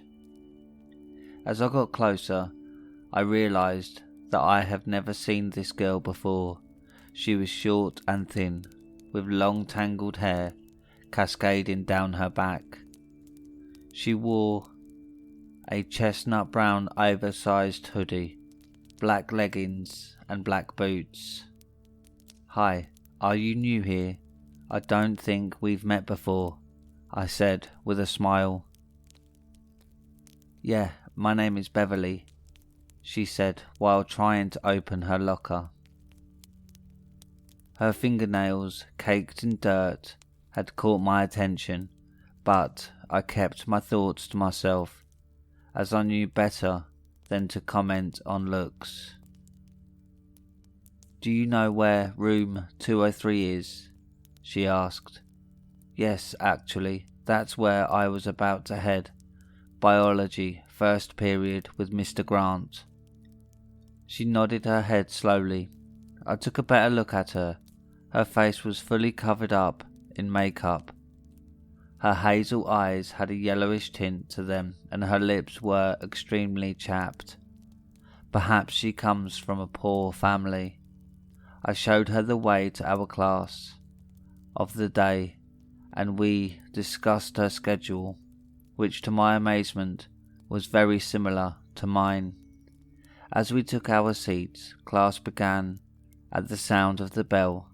Almost halfway through the period, I had noticed something.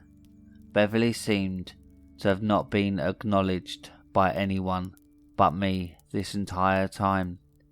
Even the teachers had not seemed to notice her existence. Maybe I was just looking into it too deeply, but something felt off. Must be the weather, I suppose. Beverly and I shared the same lunch period, so I offered to sit with her at lunch, to which she accepted. I wasn't popular at school, but I wasn't a nobody either. I knew people and people knew me. I didn't really have any friends either, as the ones I did have either had different lunch periods or weren't in school today. "If you don't mind me asking, where do you live?" I asked as I took a bite of my ham sandwich. She took a second to respond, but eventually replied, "I live at the corner of Maple and Greenstone."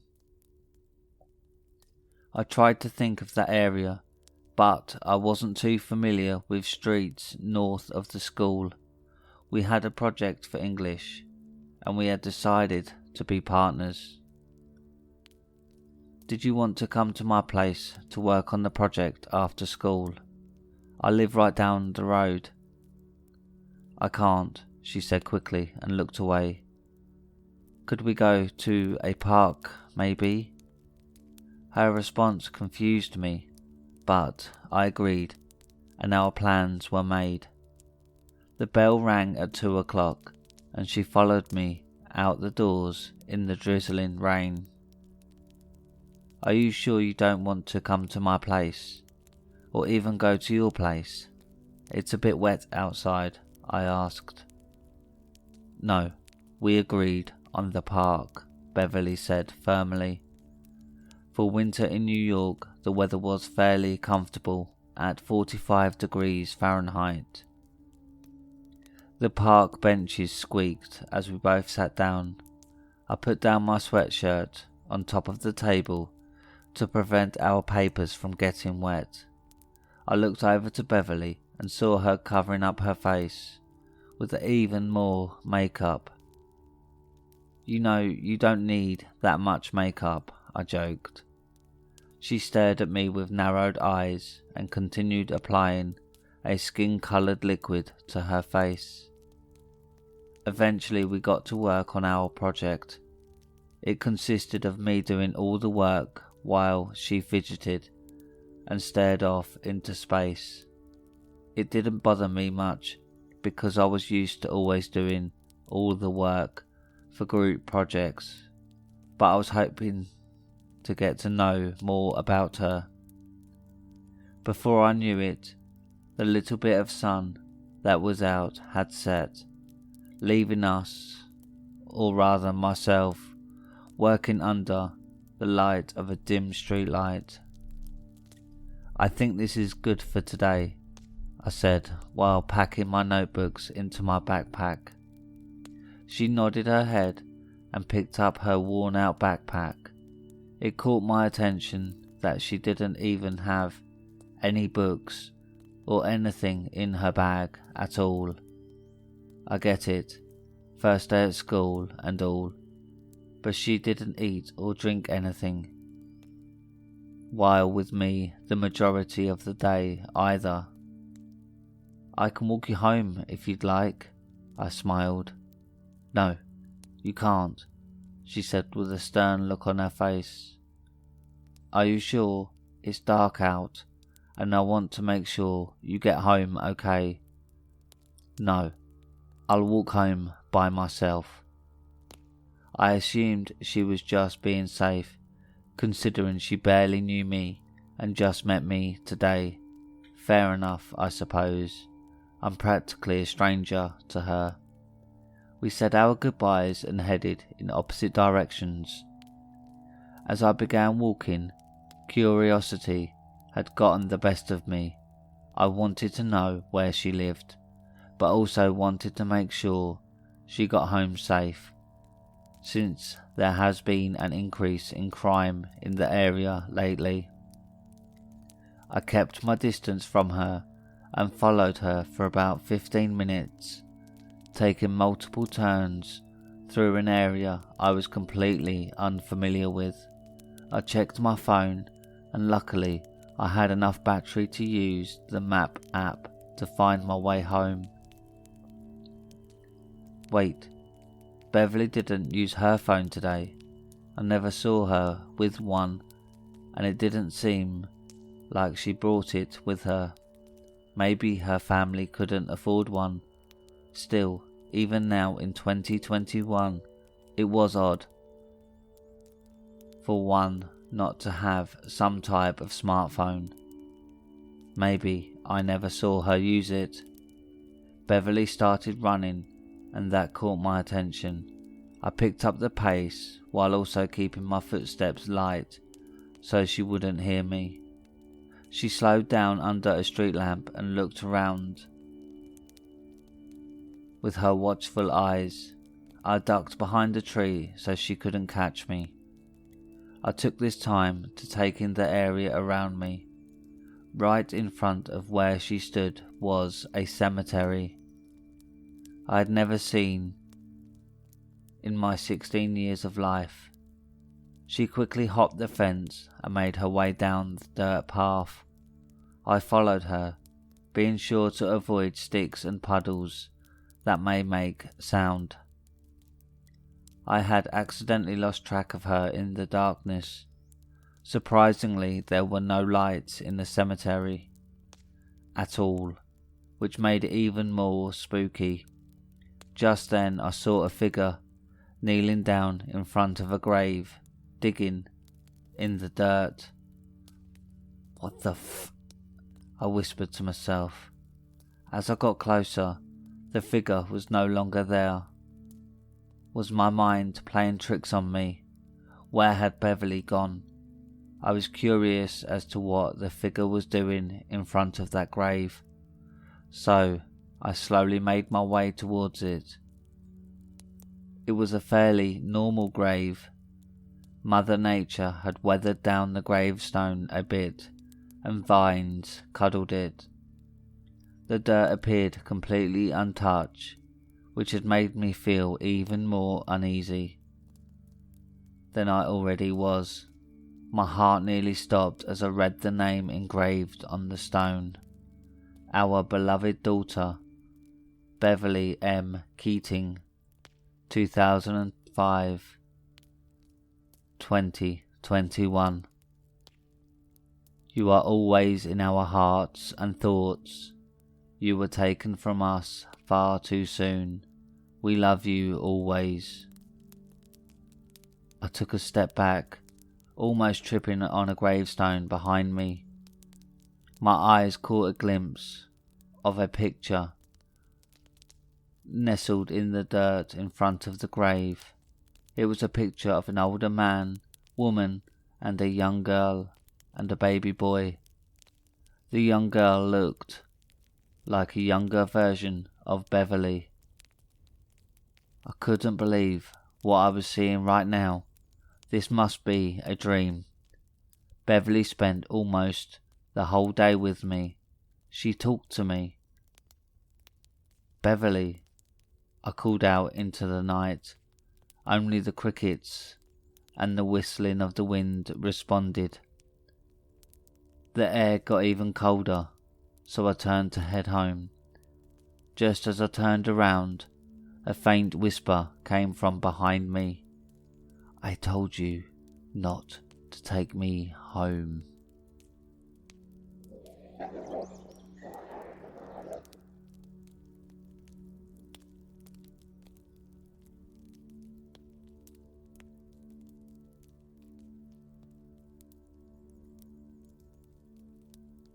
Finally sharing my experience. Posted by Bananarama16. This took place a few years ago. I was in my late teens, driving home at 10 p.m. This was a typical shift for me, and I wasn't too tired. I know what I saw. I lived somewhere out in the country, far enough to be on septic, close enough to be on the county's water system. It wasn't irregular to see wildlife at night, elk, deer, barn cats, even occasionally dogs. I'd been living here for a few years at this point. During this specific time, one particular neighbour had a really bad habit of his dog running free on the side of the road. I love animals, so I would always pull over, call the number on his collar, and get him back to his owner. Anyways, I'm driving home, nearly 1 block and 3 turns from my house. I see this figure out of the corner of my eye. It looks like a medium-sized dog. I roll down my window, turn my music down, and start calling out to it as I would a dog. Hey sweetie, come here baby. It seemed very shy, as it wouldn't look at me, and its body language was very timid. I kept trying to speak sweetly to it, to let it know I wasn't a threat. It looked a little skinny, seemed to have short grey hair. I really wanted to see if I could help it, maybe find its owner, or get it somewhere safe and fed. It finally responds to my sweet talk and turns to face me. My stomach dropped. This is going to sound crazy, but it had a human face. The best way I could describe it is like a Teletubby. I really wish there was another way to describe it for the sake of my credibility. It had no distinctive features, and its head was still shaped like a dog.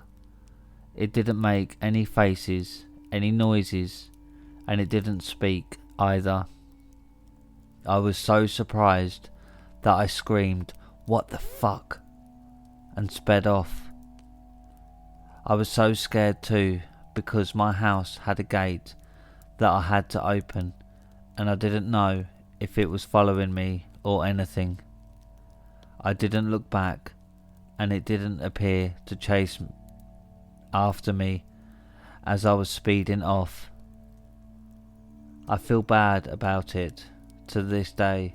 I wish I didn't react the way I did, but I didn't know if I was in danger. Seeing something like that, something you can't explain. I don't know, but I really can't stress enough how it did not make any facial expressions, noises, speech, or anything. I was the one going out of my way to bug it, and I was, bluntly, a dick to it. I haven't seen it since. I wish I could change how I reacted, and I really wonder about it all of the time. I did some internet scavenging afterwards, and I haven't been able to find any experiences like it, which really make me feel nuts. Maybe it was something slightly different than a skinwalker, but this is the closest lore that I know of.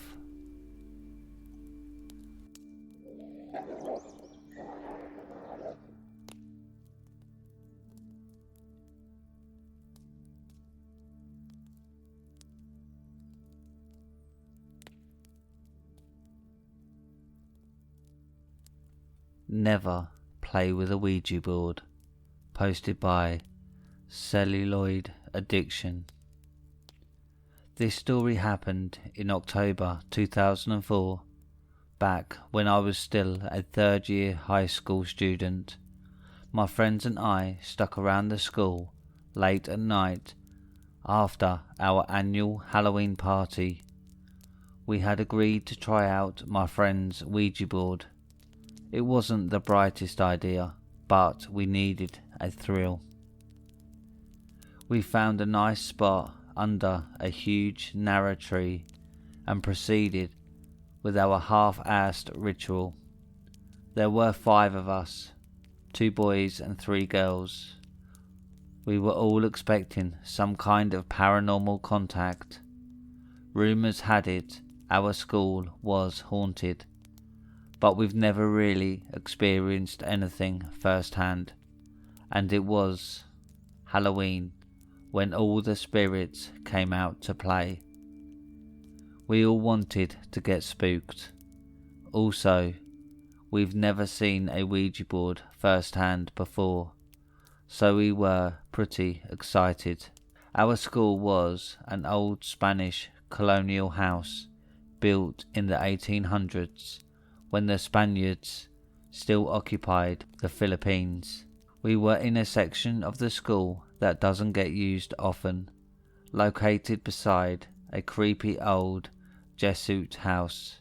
People only go there when they needed to use the restroom, store equipment on one of the sheds, or make out with their boyfriends or girlfriends. We sat down in the middle of an open space, with only an exposed bare bulb nearby illuminating the surroundings. We were all having a laugh, scaring each other with what if scenarios. It was your typical dumb kids doing dumb things. My friend who bought the Ouija board proceeded to place it in the middle of our circle. If I remember correctly, it was the glow-in-the-dark version, which we found hilarious, but it gave us the ability to see what was written in the dark. Not knowing what to do and going after what we've seen in the movies, we all proceeded to place our index finger on top of the planchette. We sat there looking at each other until one of us said, "What's next?" We didn't know if there was a proper way to start the ritual, plus the board didn't come with instructions, so we decided to just throw in a question. "Is anyone there?" I called out into the darkness. "If there are spirits living here, please talk to us," one of the girls joined in. We clearly had no idea what we were doing. Still nothing. Not even the slightest bit of wind. One of my friends jerked the planchette, and the girl who brought the Ouija board screamed, breaking the silence. We all laughed at how ridiculous it was. After a bit of joking around, we decided to give it another go. We all placed our index fingers on the planchette once more and asked, "If there's anyone there, we would like to make contact." "Don't break the circle," one of my friends jokingly said. "Shut up," I whispered. We were just about ready to give up when the wind started to pick up. The stillness broke, and the darkness around us seemed to move. Just a coincidence, we thought. "Okay, don't break the circle," I yelled out. "Is anyone there?" I was excited. It was like a scene from a movie, with dirt and dead leaves swirling around us. "Guys, I'm scared," my friend sitting beside me said. "My mum warned me about playing with forces we don't know." "Did you die here?" "Were you killed during the war?"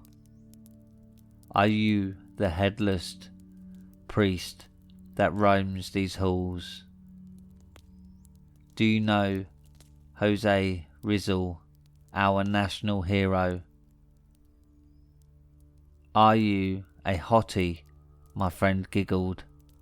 At this point we were all throwing random stupid questions. "Nothing. This is bullshit. I don't want to do this anymore," my friend said, exasperated. We were all thinking the same.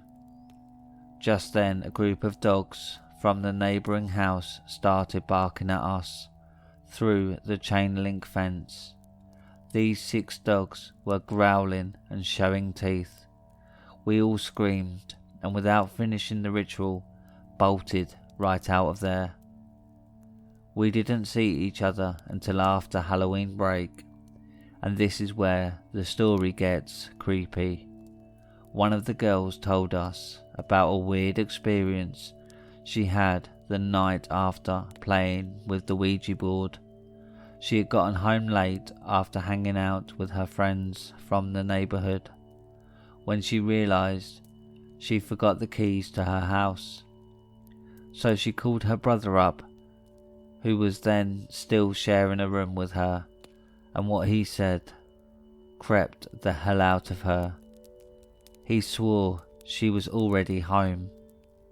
He claimed to have seen her walk in a while ago, and that she looked really tired, and saw her head straight to bed. Creepy. But no need to freak ourselves out, we thought. Besides, her brother must have been just tired and seeing things. But then my other friend started telling us about an encounter she had that Halloween night. She was going up to her room when the lights started flickering as she was ascending the staircase. Your typical horror movie visuals. Shrug it off to faulty wiring. But just then she saw the door to her room open, and a dark figure stepped out and stood atop of their staircase. She couldn't make out the entity's face, but she recounted that she couldn't move and felt utter dread as the figure stared down at her. "No way," my best friend, who just joined in the conversation, said in disbelief. Something happened to me as well. He recalled that he was sleeping one night when he woke up feeling really uncomfortable. He described his vision as having TV-like static and a feeling of heaviness surrounding him. He looked around the room, and that's when he saw a bloody, charred face with piercing red eyes grinning at him through the window. I couldn't believe what I was hearing. I had almost run in with death that night. After the ritual, I was sleeping in our sedan on the way home after fooling around with the Ouija board. When I felt our car jerk, I woke up instantly. Looking out the window, I found out that we've been hit by a huge oil tanker. I panicked and leapt out of the car.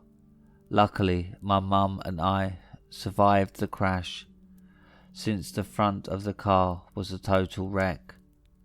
I still don't have an explanation why those things happened to us, but thank God nothing happened after that. I never played or gotten near a Ouija board ever since.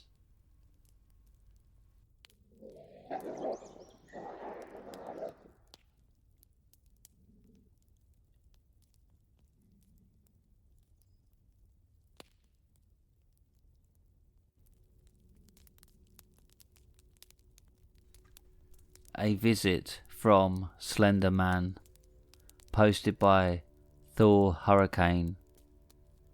I live with my parents and my younger sister of 17 at the time in a nice residential condo up in the hills.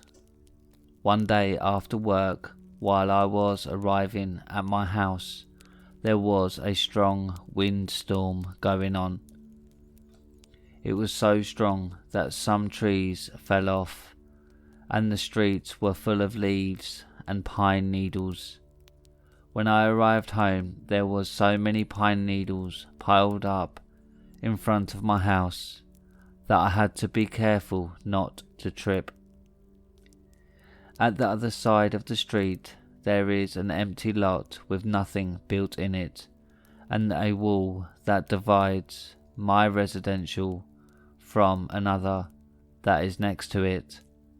While I was looking to all of the pine needles piled up, I realized that although I got neighbors at both sides of my house, the leaves and needles were only piled up in front of my house. I knew that no one had cleaned up their part of the street because it was still winding hard when I was arriving home.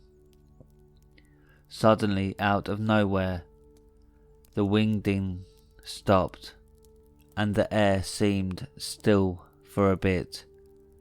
It was starting to get dark out, but the lighting around my house seemed strange.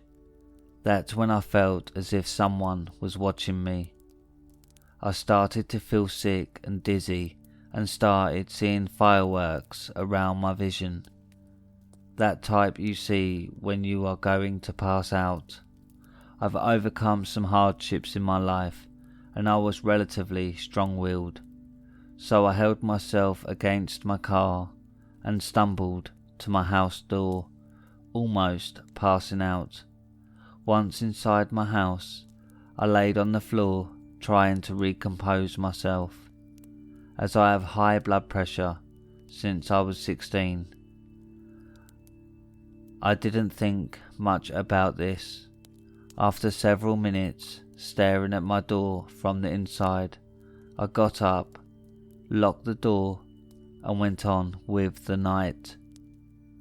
Hours later, I was playing League of Legends with my sister, as I'm addicted to it, when I noticed some movement in the empty terrain in front of my house. It has just a fell of trees, but in the dark you can't see very far. That's when, with letting out a gasp, I saw him, a tall, white figure with no eyes or facial features. He was wearing some form of a black blazer, and there were shadows creeping from behind him. I turned to look at my sister and called her, but when I looked back to the terrain, it was empty. I shrugged it off and asked her if she would care to sleep in my room that day, and she said okay. 1 week went on, giving me a feeling of dread every time I was around my house, but outside of it, when I arrived home in one of these days, it was strangely still, while the other days at the time it was usually dark. Whilst getting my things out of my car, I turned to look to the empty terrain, when I noticed a woman screaming, "Go away!" and closing her windows fiercely. Her house was in the other residential condo to the other side of the wall where the empty lot is. I was startled for a moment and went straight to my house. I've never said anything about it to anyone, but the next day my sister came to me worried, saying that she had a nightmare where I was going crazy because I could see Slender Man. That gave me chills across my spine and I felt dizzy again. I started explaining the last events to her, and she laughed and said that there is no such thing as Slender Man, and that I must be forgetting to take my blood pressure medicine, which I sometimes forget to take, but I knew that wasn't the case. The next week I had forgotten all about it. While arriving home, I opened the door to my house and a huge rodent entered my house running. It was probably 60 centimeters from head to tail and went on to the kitchen. This rodent lives in the woods near my home, and due to ambient laws, we can't kill it or send it anywhere else. I was chasing it off of my house when he jumped to a metal table we have and started gnarling at me. I screamed at him, which made him pissed off, and I swear he was about to jump at me when he stopped, looked behind me and started to piss himself. Feeling something strange behind me, I turned to look only to find nothing between me and the door behind me. The rat jumped off the table, fell awkwardly into the floor and fled through a door that takes you outside in the back of my home. My sister was startled by the whole ordeal and asked me what the hell happened. When I explained, I told her that I've seen that rodent before and it had never gotten so close to me before.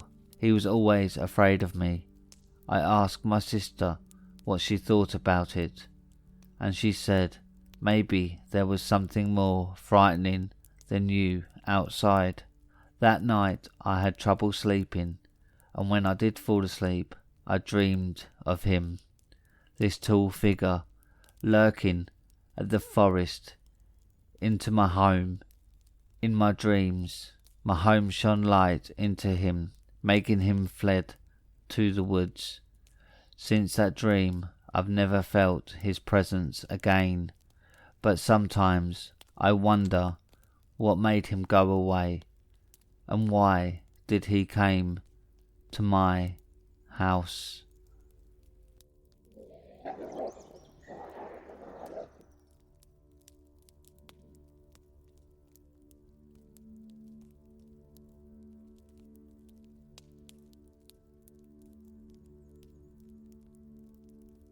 My Hatman Encounter, posted by TuckJess40.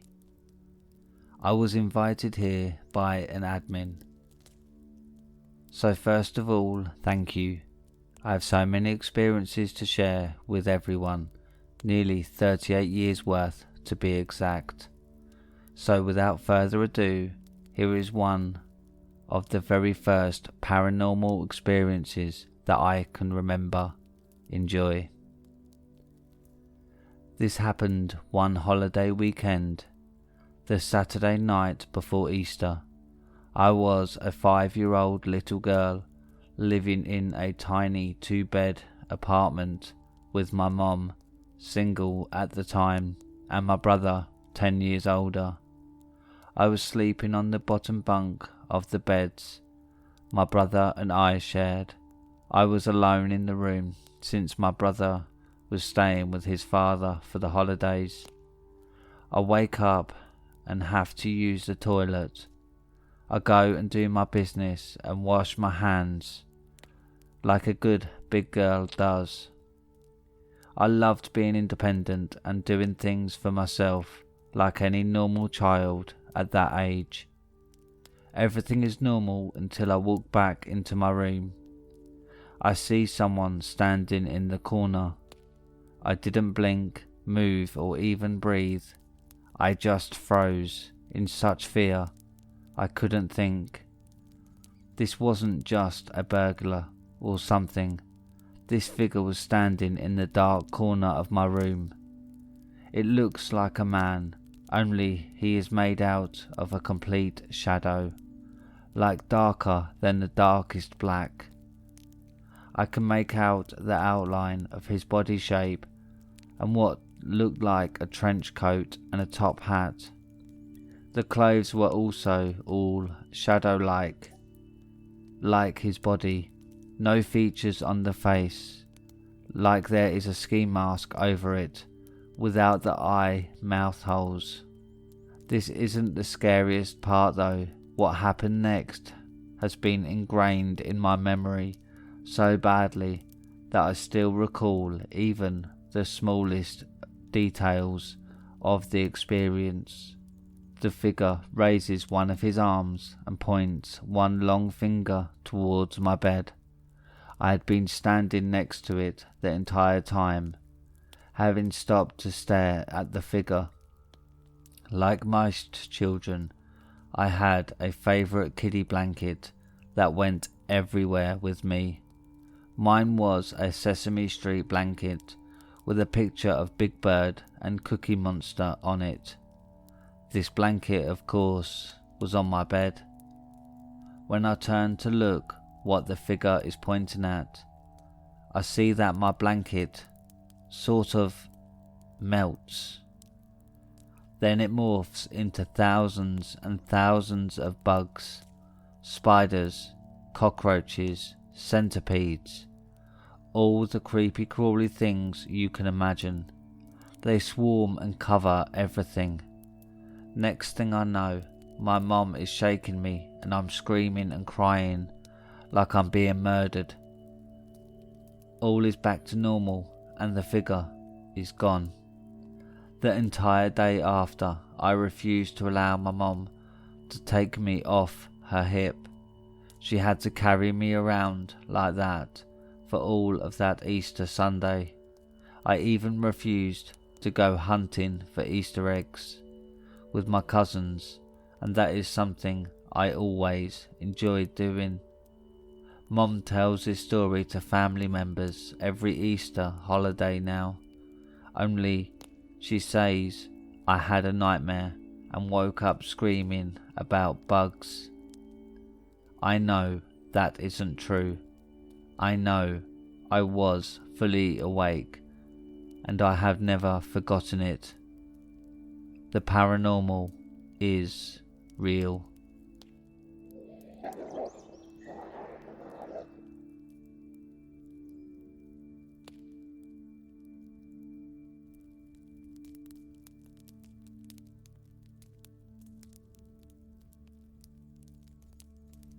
I lived in a haunted house for over a decade. Posted by Linear Equalist. When I was 8 years old, my family moved into the house I grew up in. It wasn't an old house, and no one had died in it, and it didn't even feel creepy. Just an average suburban house in your average southern suburbs. The way the house was set up, when you came in the front door, there was a hallway with 2 bedrooms and a bathroom to the right, the large living room in front of you, with a half wall separating it from the dining room to the left, and the kitchen on the other side of the dining room, where the kitchen and the living room met. There was another small hallway and the master bedroom, a bedroom that was used as an office, and a bathroom, and then breakfast nook leading to a laundry and utility area at the end of the kitchen. My room was to the right of the front door and down the hallway past the bathroom, with the other bedroom on this hallway used for storage mostly. As I was my mother's only child, and my half-brother and sister didn't live with us and rarely came to visit.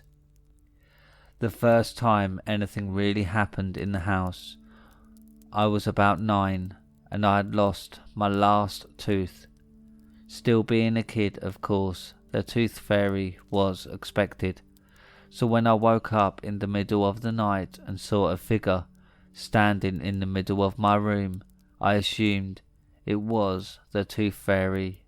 It was bald and only about 3 or 4 feet tall, about the size of an average child, standing completely still in the middle of my room.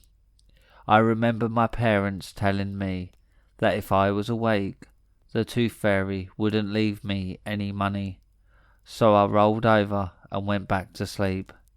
When I got up the next morning, I excitedly told my parents that I'd seen the tooth fairy the night before. I described what I'd seen, but they told me it was just a dream. For the next several years after that, I continued seeing and hearing minor things in the house. When I was home alone, cabinet doors would open and close. I'd hear dishes being moved around in the kitchen, or catch movement out of the corner of my eye. The most common was, often at night, I'd wake up to see a young woman hovering over my bed. She was dressed like the Rosie the Riveter character from the old posters from the 1940s, with the red and white bandana around her hair and a denim shirt. When I would see her, she'd stare at me for a few minutes and then slowly float over my body and out through the wall behind me. I was never afraid of her, though. When I was about 12, my parents divorced, and it was just me and my mother living in the house. By the time I was in my late teens, my mother was rarely home, and my house became the hangout for me and my friends. Most nights everyone gathering together to play Dungeons and Dragons, or something similar after work. One night we were hanging out, but didn't want to play, so I pulled out a Ouija board I'd picked up at the local toy store a few weeks before. Wanting to try it out, we sat in my room to play with the lights out and the door closed, and it went pretty normally. Nothing crazy happened, for the most part. The only strange thing that happened was at one point we asked something like, "Show yourself," and at that point we heard the front door open and close, and heavy footsteps come down the hall towards my room. The handle of my door started to turn, and one of the guys jumped up and locked the door before it could open. We didn't hear anything else, no footsteps moving away from the door or anything, and after a little while we turned on the light and opened the door to see if my mother had come home unexpectedly. The house was empty and the front door locked. We decided we'd had enough of the game at that point, put it up, and everyone went home. A few weeks later we were hanging out at my house again, this time playing Dungeons and Dragons. Though one of the girls that usually came had to work late and had classes in the morning, so she'd said she wouldn't be coming. While we were sitting in the living room to play at around 2 in the morning, suddenly we heard footsteps run across my wooden front porch. It sounded like someone very short or a small child running quickly. Everyone in the room heard it, and we had a conversation as to if our friend had changed her mind and had just arrived, as she was very short, and it made more sense than a child running through the neighbourhood at that time of night. When she never came into the house, we all got up to look around, and there was no one outside, and her car wasn't in the yard. Her boyfriend, who was with us, gave her a call and verified that it wasn't her, as she just arrived home on the other side of town and was headed to bed. Around this time, the activity in the house picked up. I saw shadow figures with red eyes, often in the living and dining room areas of the house. Footsteps and other noises at all hours of the day or night. I started waking up in my room to see hooded figures standing near my window and door. It was around this time my half-brother, who I was close to, passed away. It was sudden, and I hadn't seen him in years, and he'd gotten into drugs, and my mother had decided to keep me away from him because she didn't want him to be a bad influence on me. After that, I'd wake up hearing his voice saying my name in the middle of the night. On a whim, one night I sat down and typed out a letter to him on my computer that was in my bedroom, since I was home alone that night and was bored. Now this computer was hooked up to an old dot matrix printer, one of the really loud kind that makes all kinds of racket when it's running. After I wrote the letter, I felt silly for it and deleted it without saving or printing it out, and shut down the computer before I went to bed. Around 3 in the morning I woke up and my bed was soaking wet. At first I thought my puppy had peed on the bed because he was too small to get down, even though he was housebroken and I'd taken him out just before bed. I got up to let him outside and change my bed sheets when I realised the wet was just water, and it was more than a tiny puppy could have made. On my way to take my blankets to the laundry room, I passed the bathroom in my hallway and noticed the light was on, even though I'd turned off all the lights before bed.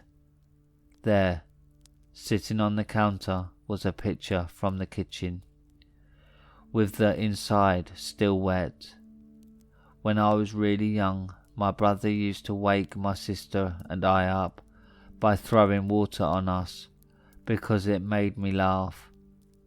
When I got back into my room and started making my bed, I noticed a piece of paper laying on top of my printer. It was the letter that I had written to him and never saved or printed. The computer was still shut down and the printer was off, but it had been printed out, torn off the printer and laid on top of it as if someone had read it. The normal things like this continued for a few years when I lived there off and on before turning dark. Shortly before I moved out of the house for good, the hooded figures appeared more often. I woke up one night with the feeling that I was being stared at, only to roll over and see what looked like a rotting corpse a few inches from my face, and one night woke up to a hooded man standing at the foot of my bed with my bedroom door open when it had been closed before. He held up his hand and a ball of blue light appeared in his palm, which he threw at my face. He and the ball disappeared just before it hit me, but the room was so cold that I could see my breath on a normally hot southern summer night. When I was in my early 20s, after I moved out for good, I had one last experience in the house. My mother hadn't been to the house in months and was preparing to sell it. I told her one of my cousins about the things that had happened there through the years, and he decided that one night, out of boredom, he and a friend of his would pick me up to go ghost hunting in the house while it was empty. We each had a camera and he had a voice recorder that we brought. We set the recorder in my old bedroom and spent an hour or two wandering around the house, taking pictures. When we got done, we came back to my room and sat to listen to the recording and discuss all of the nothing that we'd found. On the recording we could hear our voices moving from room to room and talking about how my cousin's friend's camera had a sexy shutter sound, and the fact that my camera stopped working almost as soon as we walked in the door. About 20 minutes into the recording, when we could hear all three of our voices echoing from the other side of the house, a deep voice that sounded like it was right up against the microphone on the recording spoke, "Get the fuck out." We immediately obliged. I found out a few years later that my mum actually had several experiences in that house, with waking up to find an older man in his 50s or 60s looking through her closet, or seeing him just wandering around the house. When she'd say anything or get his attention, he'd turn around and look at her and then vanish. She always thought she was just dreaming or something, but with everything I saw over the years at that house, I can't help but think it was something else.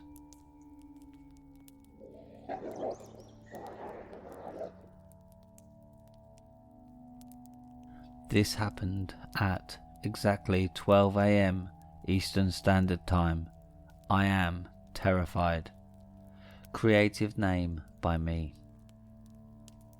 This is a repost of mine from Glitch in the Matrix. 12 AM. I was on a call with my friend on Discord, watching them show off their new character in a game to me.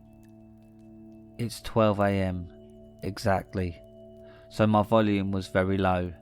Normal so far, yeah? 12:01 AM. I heard my mother call my name. She called my name from the kitchen, which is downstairs, but she's supposed to be asleep in her room. I take a look around the corner since our rooms are right next to each other, and she is, in fact, asleep in her room. I freaked out, shut my door, sat on my bed and continued to talk to my friend. 12:01 AM still. This happened within 30 seconds. I hear her call me again. I'm sure she called my name. It sounds like her. It sounds like my name.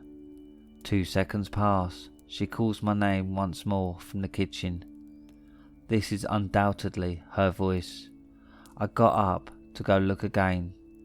This time I go halfway down the steps. Something feels wrong.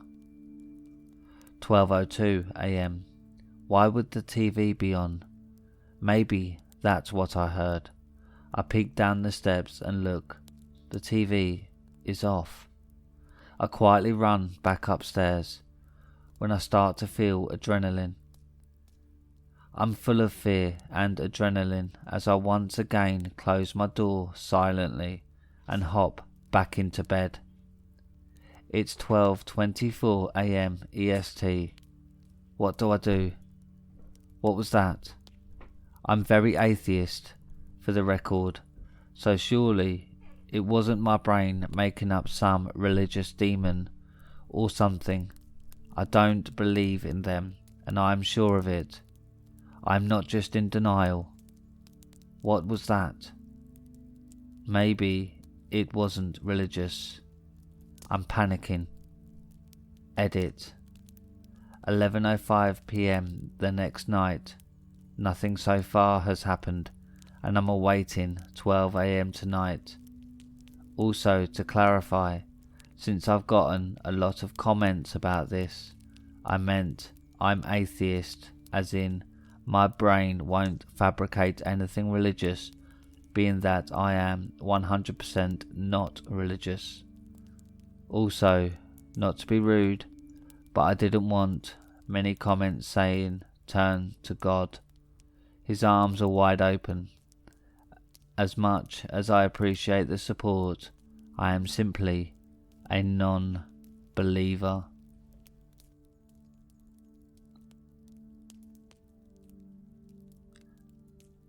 And that's your lot for tonight. Thank you for listening. If you have any scary stories, then submit them to Reddit r/homeofscares and follow me on Twitter at homeofscares. Now, enjoy 30 minutes of ambient music to help you drift off to sleep. Don't forget to click that bell icon and subscribe. Good night, my little hellhounds.